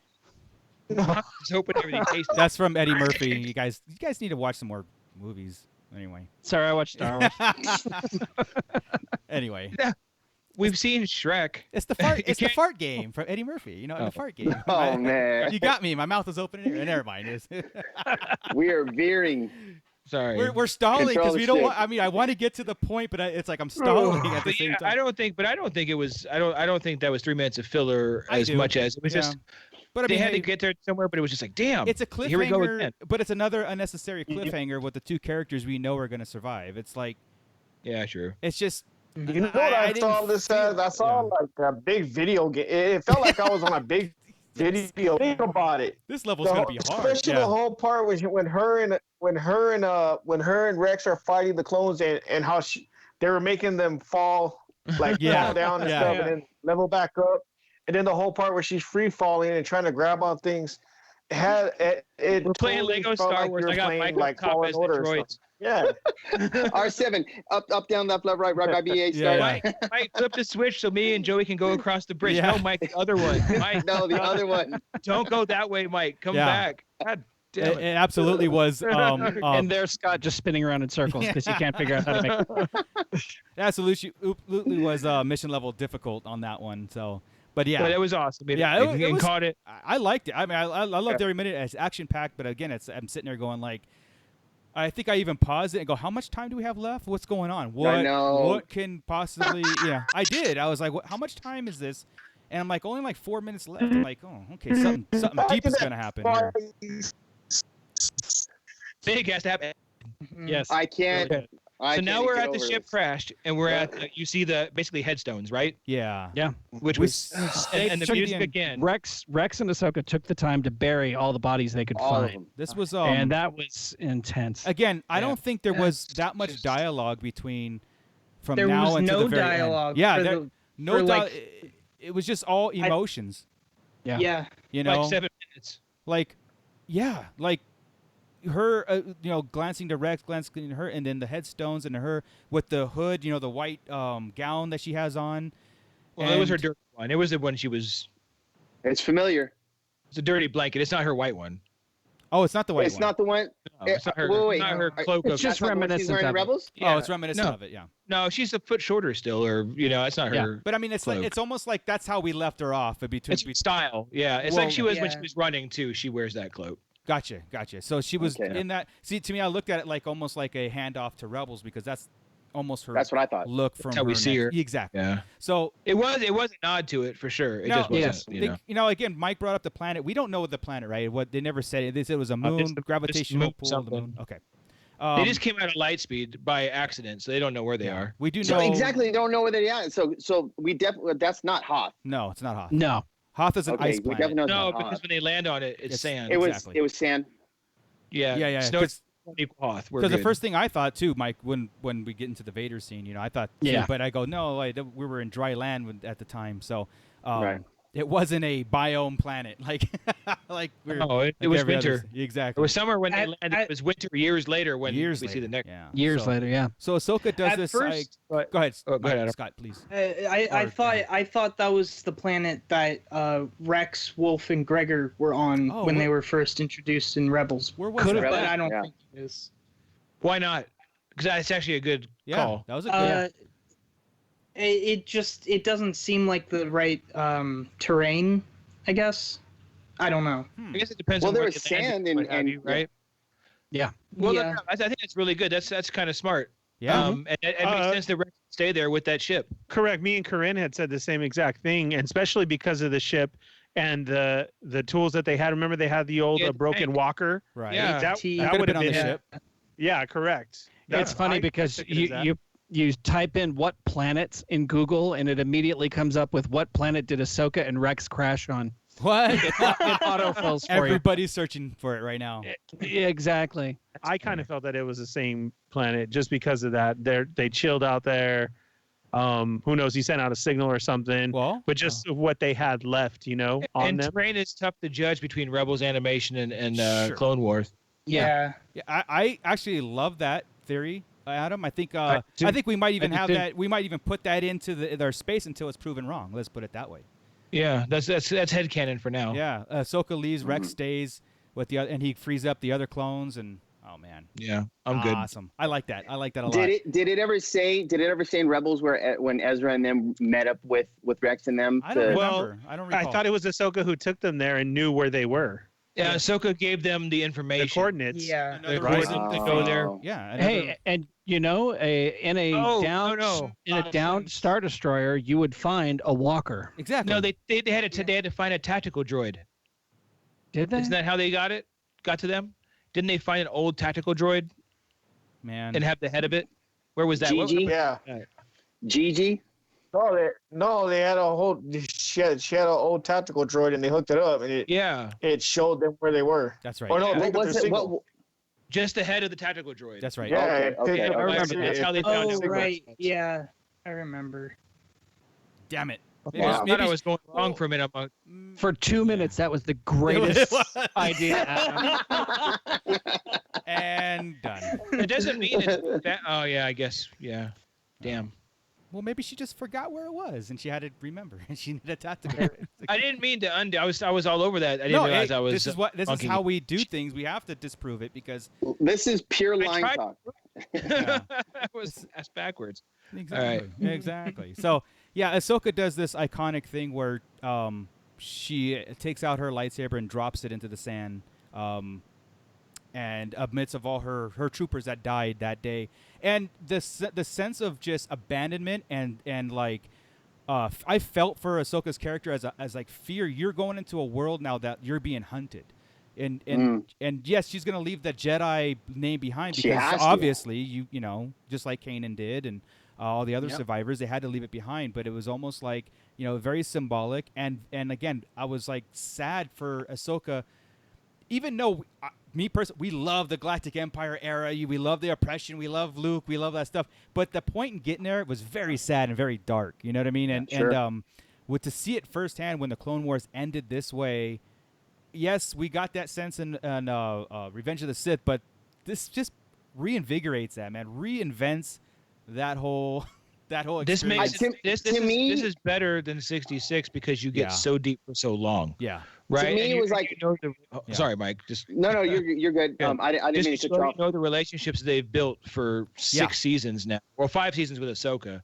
All of these years they've built this time, and we've seen it. It makes it that much more important. When we watched Revenge of the Sith, we didn't have that. Right. We didn't have these, but we had a little bit, but not a lot. Not enough This has time with completely it. made that name special characters to us, not just a legion of a million clones. They're all special characters. Yeah. So to watch it, it was tragic. Watching your friends turn on your friends, it was pretty rough. I was honestly really scared that Rex was gonna have to kill Jesse some way, and that would have just been like, It was building up to that like a big time. You know what I mean? It was coming. back against the wall. But it didn't happen. They kept them clean. They did. And then to Ahsoka's mic drop right there. That's my thing about her right there. Was it Was it symbolic of I'm leaving the whole thing in hiding? Is it like, you know what? If this is Anakin, he'll recognize this is it, and he's going to come here looking she anyway. left it for him, maybe? Right? They're going to be, and if he ever sees this crash, when they find this crash, they're going to find this ship, right? It's going to happen. Well, so somehow, some way, he'll know I'm out here or something. Well, either that or don't look for me, I'm dead, kind of stuff too. Even if that's what because you have to go back to Rebels and his and hers reaction of Ahsoka lives and the apprentice lives and her revelation of Anakin. Well, just over time, right? Because even like Tarkin said, well, surely Obi-Wan Kenobi's dead by now. It's after 19 years. Same thing right there. Surely Ahsoka Tano's met her fate by now because somebody's going to get her. Yeah, but doesn't this solidify it? If him, we fast forward to the Vader scene and he goes to the crash site, sees the broken down clone, and he digs up her saber, almost to the realization like she's dead. She died in this whole purge. I'm taking this and walking off. Oh no, I don't. That's the thing. I don't think he thinks she's dead right there. I don't. I do. He looked up and saw the owl. There's heads. The owl was up there, yes. And the owl, yeah. Well, I don't know if he understands. Does he understand? I doubt he knows the sister, but he doesn't know it's related to Ahsoka. Yeah. Anakin's not the brightest bulb on the tree, man. Unfortunately, he's right, Chris. This is why I think this is. Okay, here's my theory, and everybody has their own interpretations of this whole thing. And maybe we can go. This is what we'll do. We'll go round robin with that. I'll start off. Yeah. Ahsoka, I think she left. She's leaving her past because she's realizing she's hunted. She's being hunted now. She has to let go of this. She buried the saber. I don't think she buried it for any reason other than just leaving the Jedi behind and moving on and trying to survive. The Vader scene, when we fast forward, I don't know how many years later, but Vader going to the crash site. Go into that thing, picking up, digging out Ahsoka's saber, looking at all the damage, the clone helmet and all that stuff, igniting it. I think he was just confirmation of like, she's gone too, and I have to let it go also. And he kept the saber and he turned around and walked away. I think that adds a little bit more levity to the Rebel scene when the whole title of Ahsoka lives. I think that's to me that just makes it a little more special. I don't think it's all planned. I think, like Scott said, I don't think Anakin is as bright as people think he is. He is consumed, and there's a lot more fog in his brain than there is clarity. He's emotional, right? But seeing that, it would, how when we get to the New Hope, we've had 19 years, right? And why is there still good in him? Because he still has hanging on to things, right? One of them could be Ahsoka. He knows she's alive. There's still good in the universe that he's helped. He only found one saber. She only left one. She had two. She lost the other one. She lost the other one earlier, but right? Didn't she? She lost one during the fight. She wasn't going to have two. She got rid of her saber. She gets new sabers later. Yeah. Okay. Both of them were stuck on her belt when she was flying through the air, but you didn't actually see what happened to it. Right. And by the time, let me see, A New Hope happens, Vader is already aware that Ahsoka's out there somewhere because they were dueling on the Temple of Malachor whenever Ezra pulled her away. Right. Mm-hmm. So, yeah, it is possible that he is holding onto that hope. And that's what I'm thinking. As part of that, the things that keep him light she's very little of that light left. And she still exists and he knows it. You sure as hell did try to snuff it out, though. Well, I think Well, he needs to, like Kylo needs to. Well, it's just like, exactly, like Kylo. But I don't think, I think he, I don't know. There's some line talk there into the getting into Vader's headspace. I think that he tried to snuff out all light in himself, and he couldn't because his son is the only one that brought him back. Scott, you're into Adam, have you been reading the comics? I have not been reading the comics. Scott, you're probably as up to date as anybody, more up to date than I am right now. Yeah. But what I've seen in the books and the comics and everything, right, is that they really do show the Anakin side of Vader, whether he's trying to fight it or not. Yes, they do. Right. And he talks about the Jedi and things like that. He talks about him in third person. It's all about Padme. It is about Padme still. In the Vader comics, he is trying to snuff out anybody who would have come in contact with Padme and would have hid the children from him. So he is still trying to extinguish that part, or the child, because he's unaware that there's two of them at that point. But he's trying to snuff out little by little as much of Anakin Skywalker's past as he can. Right. Yeah. But it's still there, and it pops up in I forgot what it was. the Dark Lords of the Sith, when he sees the clone helmet, when the Imperial Guards take off their helmets and he sees a clone, and things rush back to him and he gets these feelings. He'll lose the dark side for a minute and come back. So I think when he gets something like that, especially Ahsoka, how close they were, and knowing that he helped tinker that lightsaber into the blue blade, and that she left it behind, I think he's just like, fuck, yeah. So there's my second one. Sorry. No, but okay. but No honestly, I think buddy. that makes a lot of better sense too. It's like, this is my doing also, and Vader's very torturous. But she lived. But she lives. You know, and I think maybe he hoped she lived. Yeah, I don't know if that's confirmation, but yeah, I mean that's Well, yeah, of course it's not confirmation. All good points. All good points. It's hard. I want to go back to just that one saber. I think that was she was dropping it, but I felt like she was holding on to one to let him know, listen, I still have one. And this is that I'm going to stay alive. Could be. You know what I mean? Yeah. I think I saw it during the thing, her lose it and then it go flying off. Okay. And dropping down. So I'm like, oh damn, there goes one. I was wondering how they were going to explain the loss of sabers. There was a lot of stuff flying through the air, so it could have, I mean, but hit her, and then you see it fly off. Yeah. Ernie, what do you think about that? What do you think about Ahsoka's peace giving and Vader's taking? The end scene was just it's very moving, and it is a lot of line talk, and to interpret it your own way. I do want to know, what is our time period? I mean, as soon as we saw that it was the probe droid and the stormtroopers, you think Hoth immediately, right? Yeah. And so that time setting makes your head go there. I mean, this could be right before they go to Hoth. Yeah. They were searching planets looking for the rebel base. Except for the fact that Vader has the cloth over his shoulder quadrants and his eyes are red. Right, so that is red. Before very important. A New Hope. Good. And then there's Scott. Sorry, buddy. I crap on every theory, man.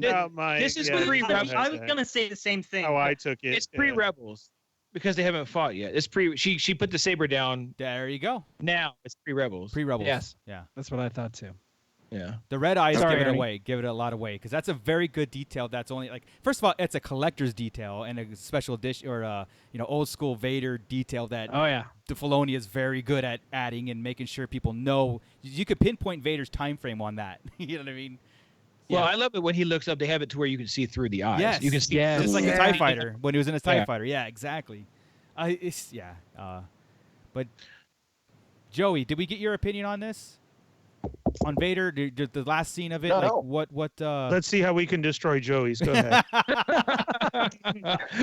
Please do. That's all this has been for Scott and then Chris. And then anyways. finally we'll get Adams after. There's really nothing to destroy. I mean, there wasn't really a lot said. I saw it as Vader being like a tracker, like a hunter, and he just happens to see her her lightsaber, and then happens to see her facial markings on the clone troopers, right, on the helmets. It's like it just hits them. Yeah. Because you see something hits them emotionally. Yeah. You can tell by the movement of his of the way he's looking around and stuff. So he's remembering something about Ahsoka, and he recognizes immediately the lightsaber. Then he obviously recognizes the owl flying around. Right. So that's the way I seen it. Like he was tracking her. I don't know if he was tracking her or he stumbled upon the wreckage. Gotcha. Well, they had the probe droid scouring the galaxy for Jedha, right? This is the Purge. So it's all of a sudden they get notice that they found a wrecked ship and possibly a saber, and they don't touch it. They bring Vader to find it, and they're like, "There you go, Lord Vader. There it is." And that's probably what I see. He's been up in the Star Destroyer. They found it and brought him down, like they would on Hoth, right? Yeah, man. I think. The more we talk about this, like therapy, man. This is good. But tell you what, that shot was gorgeous. It was great. Are you kidding me? What? Can't even. I want to get into the final thoughts of the picture that Johnny did that's in Ernie's living room. Oh yes. Well, that's all I thought about when I saw it. Even the way everything flowed and looked and moved. That's what I thought about. But it was pretty awesome, man. Yeah. Pretty awesome. Adam, you're when this thing ended, of course, with that final scene, right? Were you a mess like the rest of us? And go ahead. The floor is yours for this is your final thoughts on this season, Clone Wars, how it wrapped up. Don't cry. Yeah. Take a breath. Take a breath. Oh. I think he's frozen. No promises. No. But it was emotional for me for two reasons. Mm-hmm. One, because it's the end of the Clone Wars. Right. And that's something I personally thought I would never be able to see because it got canceled. Right. And then obviously there was like nothing on it until, what was it, 2018? When we got news it was coming back. So, just that right there of the 12 years that I've had this show, just that alone, yeah, that made me emotional. But also just the ending, what I interpreted. Skype. It was probably, I would assume within a year to after the fall of the Republic, maybe a little bit longer. And they're still searching the galaxy for the Jedi, and they find the crash, and they bring in Vader, and he sees that it was the ship that he gave to Ahsoka along with half of the 501st. Right. And so he sees this grave of clone helmets, and he sees the lightsaber. And so what I interpreted that as is he thinks Ahsoka's dead. Because usually when we see or anyone die in the Clone Wars, right, they usually leave something of theirs with them if they bury them. Gotcha. With like I think in like season 3 of the Clone Wars, they just throw what's his name, Ivan Peel, into the lava. But any other time we see them buried with something. Right. So what I think is he thinks like Rex survived or something like that. But and which they know that Rex survived because in Rebels that group of 3 clones, the Empire knows about them. Do they know about Rex specifically? I don't remember, because I do remember they talked to Wolf. They have they know about all 3. God, Adam's freezing like he's in carbonite. That's all right. Yeah. Again, there's so much interpretation on there, and what's funny is you think they would just give it to us straightforward, right? And it kind of is, but we make it into too much interpretation. You're right. Yeah, you're right. It's probably is. That's cool.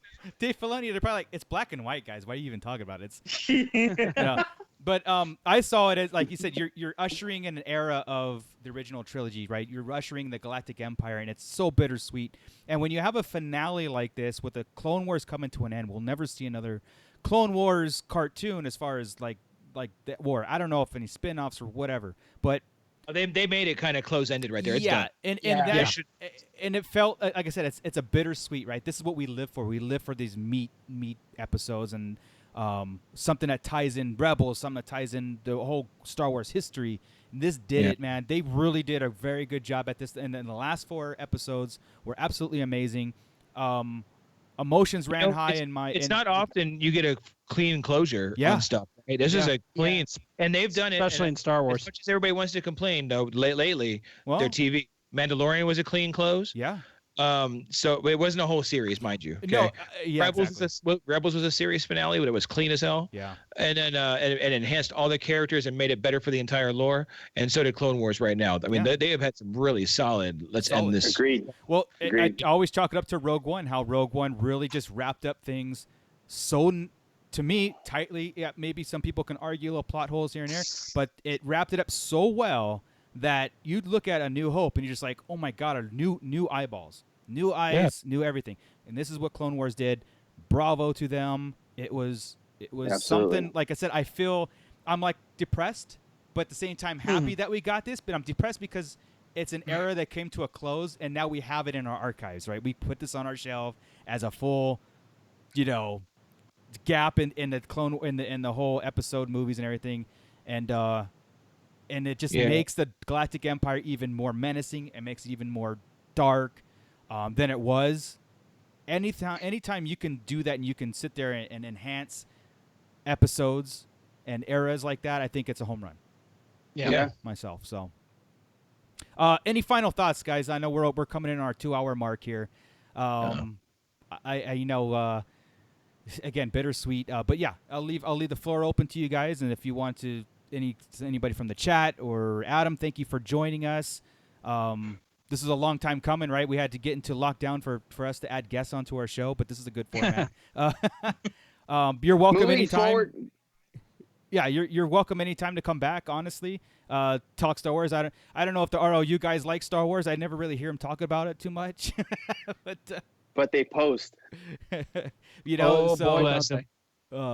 just try to get me and Scott riled up. That's all. Yeah. No, I know they do talk about Star Wars, but it's like, when you really want to talk Star Wars, Adam, come on, you got to, because Rich will want to talk Star Wars. We're the Star Wars guys. Yeah, we can get Adam and Adrian come over here. Yeah, everybody else. Yeah, my little bit of Star Wars fan that I can have on the weekly show is Adrian. Yeah, because he and I will geek out about anything Star Wars. Yeah. He's got some personal views and too. Rich, but... Andre, and Dario will just be like, "Y'all still talking about this?" Yeah. Hey. Rich will just start talking about Star Trek. On just purpose. Shuts it down. He'll say, "You know what? You're you." I don't even think. Oh, he was on a roll, and then Skype cut it. He was. Skype is killing you, man. Yeah. But every time you froze and you were on my screen, you were in a really happy pose. Like every time. That's there you positive. Go. Yeah, exactly. and you were on a good tear. You got something to say. Yeah, like you were on a yacht. You're on a Yachty box. Oh man. As far as the chat goes, we didn't have a whole lot of commenting lately. Okay. It seems like everybody was just tuning in and watching. Sure. We had between 9 and 15 people watching live, cool. So that's cool. There's so many live streams going on right now because of May 4th. Dario chimed in and said Adam came in just to show off his flowing hair. And I just responded that, his luxurious locks are unlike anything in our hair-stunted podcast. This is it's a prerequisite for being a Star Wars fan. You go bald. Scott, you're next, and Mike, you're next. I mean, don't you dare. I missed you guys, but you know what? I've got it all. The knowledge pushes the hair out. Is what happens. Is so much Star Wars knowledge. It just, the balder you are as a Star Wars fan, the better you are. Well, it's a good thing. It's a good thing. Oh man! Whoa! That I have a Dave Filoni hat. Ah, nice. Nice. Nice. Oh, I'm so hoping that celebration does happen. Because Dave Filoni's gonna be there, and everybody's got to congratulate. We have to get together. This. Stuff like this is so cool, but yet, I love doing the podcast because we can actually get together and talk about this. But, last night when I watched the Clone Wars, I was so lonely after this because I told the chat, I said, hey, let's try not to talk about it because I want it to be kind of fresh for the today, you did good. and not over or forget what we want to talk about. But at the same time, I wanted to talk about it, Yeah, you wrecked all of our day. I did. Agreed. You did. Agreed and disagreed. It gave us an opportunity to really hold on to some stuff that we really wanted to blast on here. And I wouldn't have said half the stuff I did had we already talked about it. Yeah. Yeah. We really should have talked about it. Yeah. No, I'm just kidding. Jaime, the Eternal Experience. Yes. He's on here. He just wanted to make sure he said hi, and he's still just listening. What's up, man? Tom Davis is annoyed that there hasn't been an episode of Hot Topic for a while. Okay, you're right. Hey. A long while. A long while. And Chris, I going back, I knew where you were could give going. you exact dates how long it's been. The Michael Scott deal there. We give you a Tesco right before the show, and then when the show goes. It says, "Okay, Mike, you can go back on." there is some good content before we hit record. I know that, but We don't have test runs. Exactly. The show plans. It didn't land. I'm not going to use that today. Yeah. All right. Marco, Yeah. Marco, earlier you had said, any closing closing comments? Yeah, please. The only thing that I would hope for is that when they go forward, that they would go forward with the last scene that we had with the Vader and the looks that we had of the Star Destroyer and the above look going down, Vader from Vader, the skyline view of him. You get what I'm saying? Like, and then the detail that they put into this, like, there was a crap ton of detail that I, growing up, wish that we would have had this style now. But, and I've said this before, I wouldn't trade in the G.I. Joes and the Transformers and the things that I had, the He-Mans growing up. But this, man, this is what's captivating now. It's like, it's real. To me, it was a fresh breath of air that I was like, I finally got something. I was like, this is so rad. I love the story arc of the 99. And if they came out with the Black Series of those, I'd get every single one of them because I love them, especially Echo. Yeah. But I really wish that if they do follow this, that they would go forward with this format style. You get what I'm saying? The art. I like the art. I want to see that. The art. And the music. Right. Continue that. And Yes. Exactly. Or no, it made it special. That music made you know that arc was theatrical. Yeah. That it was different than the rest of the seasons. That it was special. It had a special place inside the lore. Yeah. You knew it from jump. Like I said, and I was the hardest one as could be on the previous arc. Yeah, hard you as were. hell, Yeah. right? I still am. You mean sure. But I mean, because it didn't come was, back. It didn't come back. To explain itself. Yeah, and here we are, and it made up completely, and I think it's the I'm cool. best season of all of them. I'm cool with it. I'm really cool with it. Ernie, you have any final thoughts, man? Before it's hard to gauge your interaction because I'm staring at a picture of you, not a video. Very, very well drawn. You very well drawn. I mean, we're gonna get that fixed though. But I only see an EV. That's true that. Yeah, I get on my end. Yeah, man, it was really good. It was a great ending, a great storyline, a great finale. Dave Filoni did very well. Yeah, and now I'm just excited for Mando season 2. Yes.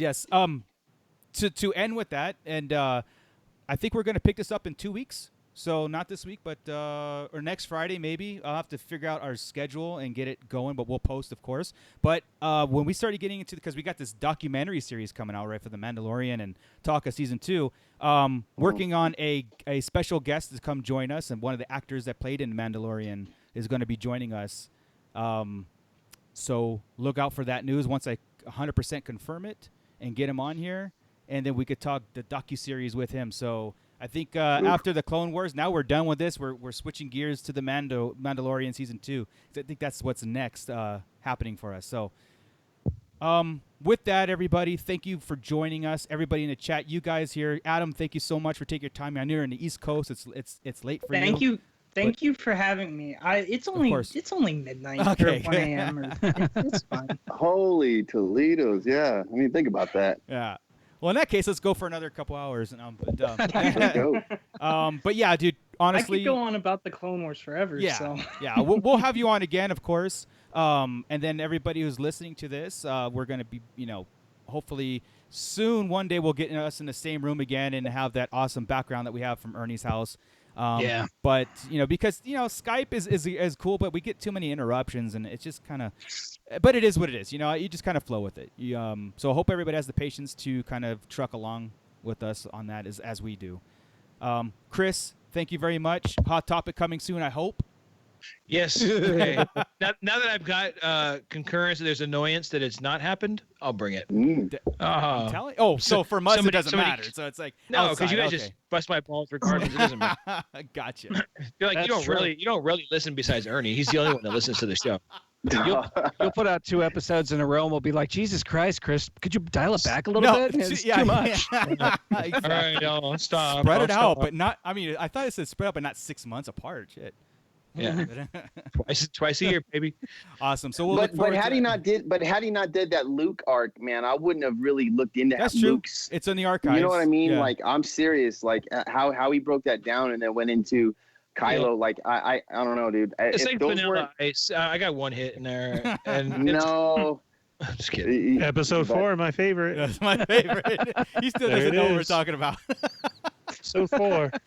Go to Hot Topic episode 4. Quattro. It's the only one. I mean, there's like 30 other episodes in there, but just worry about the one. Yeah, that one is epic. The rest of them are kind of garbage.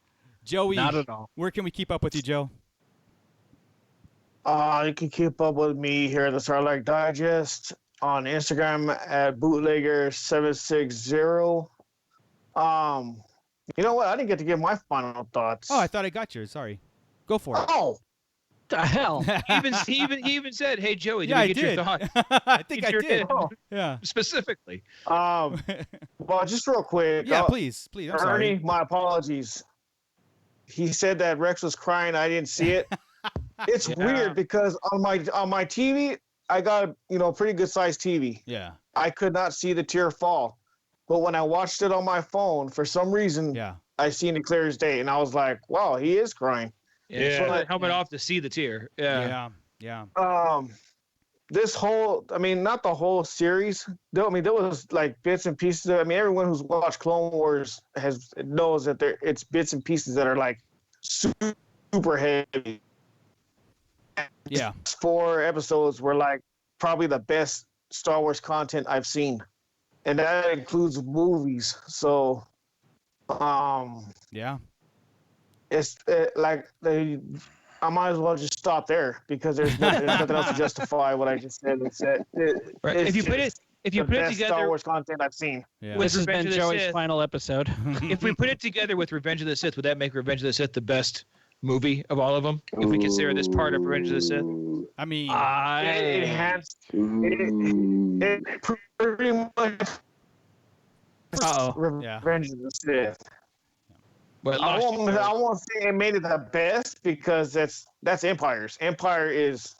Well, I'm saying I've always said that too until this art came out. Yeah, I think Revenge of the Sith has its best for certain moments. I don't think best overall, but for the darkest and violent and most emotional. It's more emotional than Empire, I think. But adding this in and making it a 2 hour and 50-minute film. I'm just glad it's all part of one big saga. That, you know what I mean? It's not a separate IP. So you got Revenge of Sith and Empire run into each other eventually, and that's just what makes me more happy when Episode 3 could be enhanced like this, like you said, almost being like, holy crap, could this be the best Star Wars film made?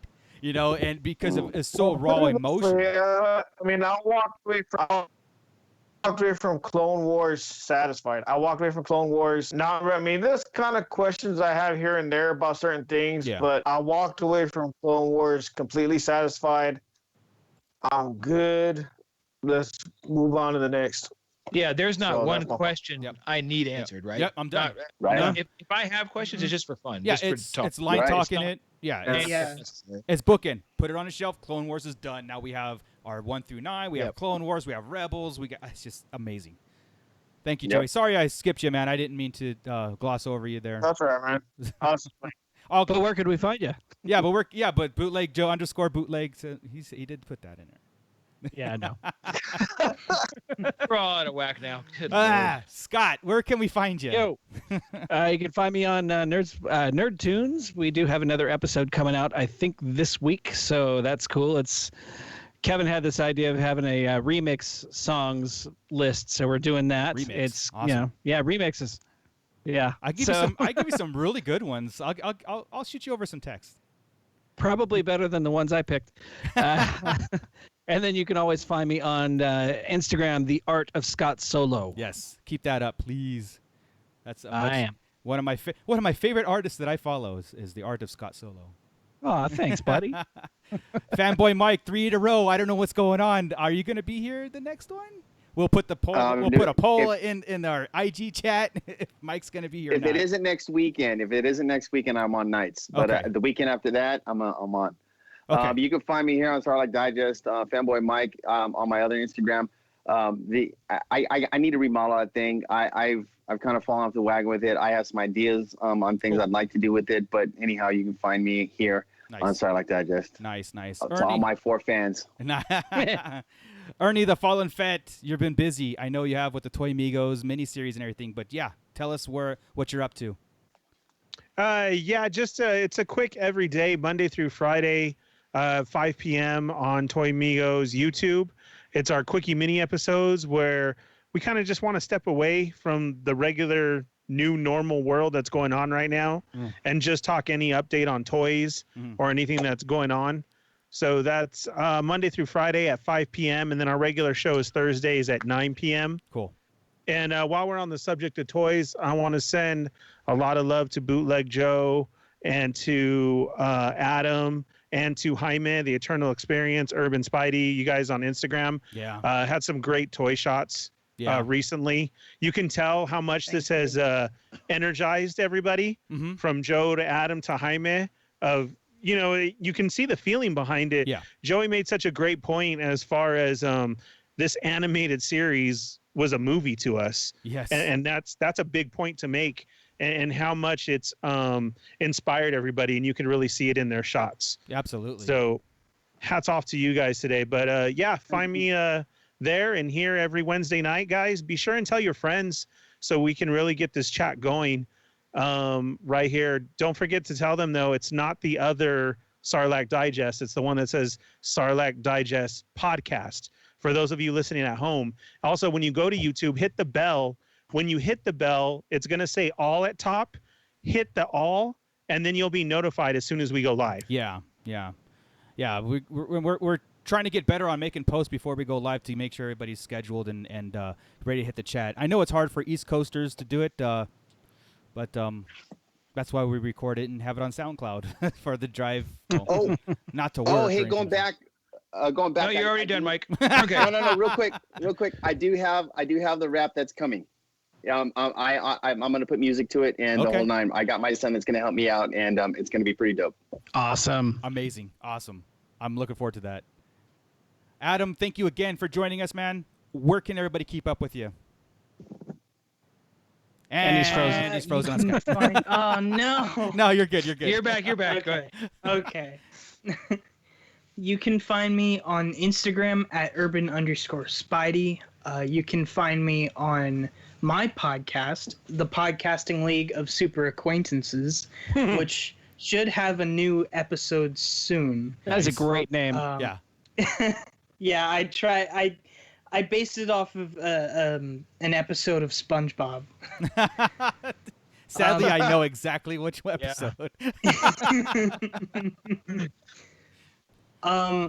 If you know the episode, then that makes the name even better. Yeah.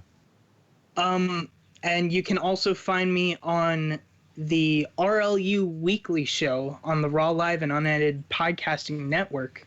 Yep. And you can hear me say the F. We blanked him out on the F word right there. He froze on the F word.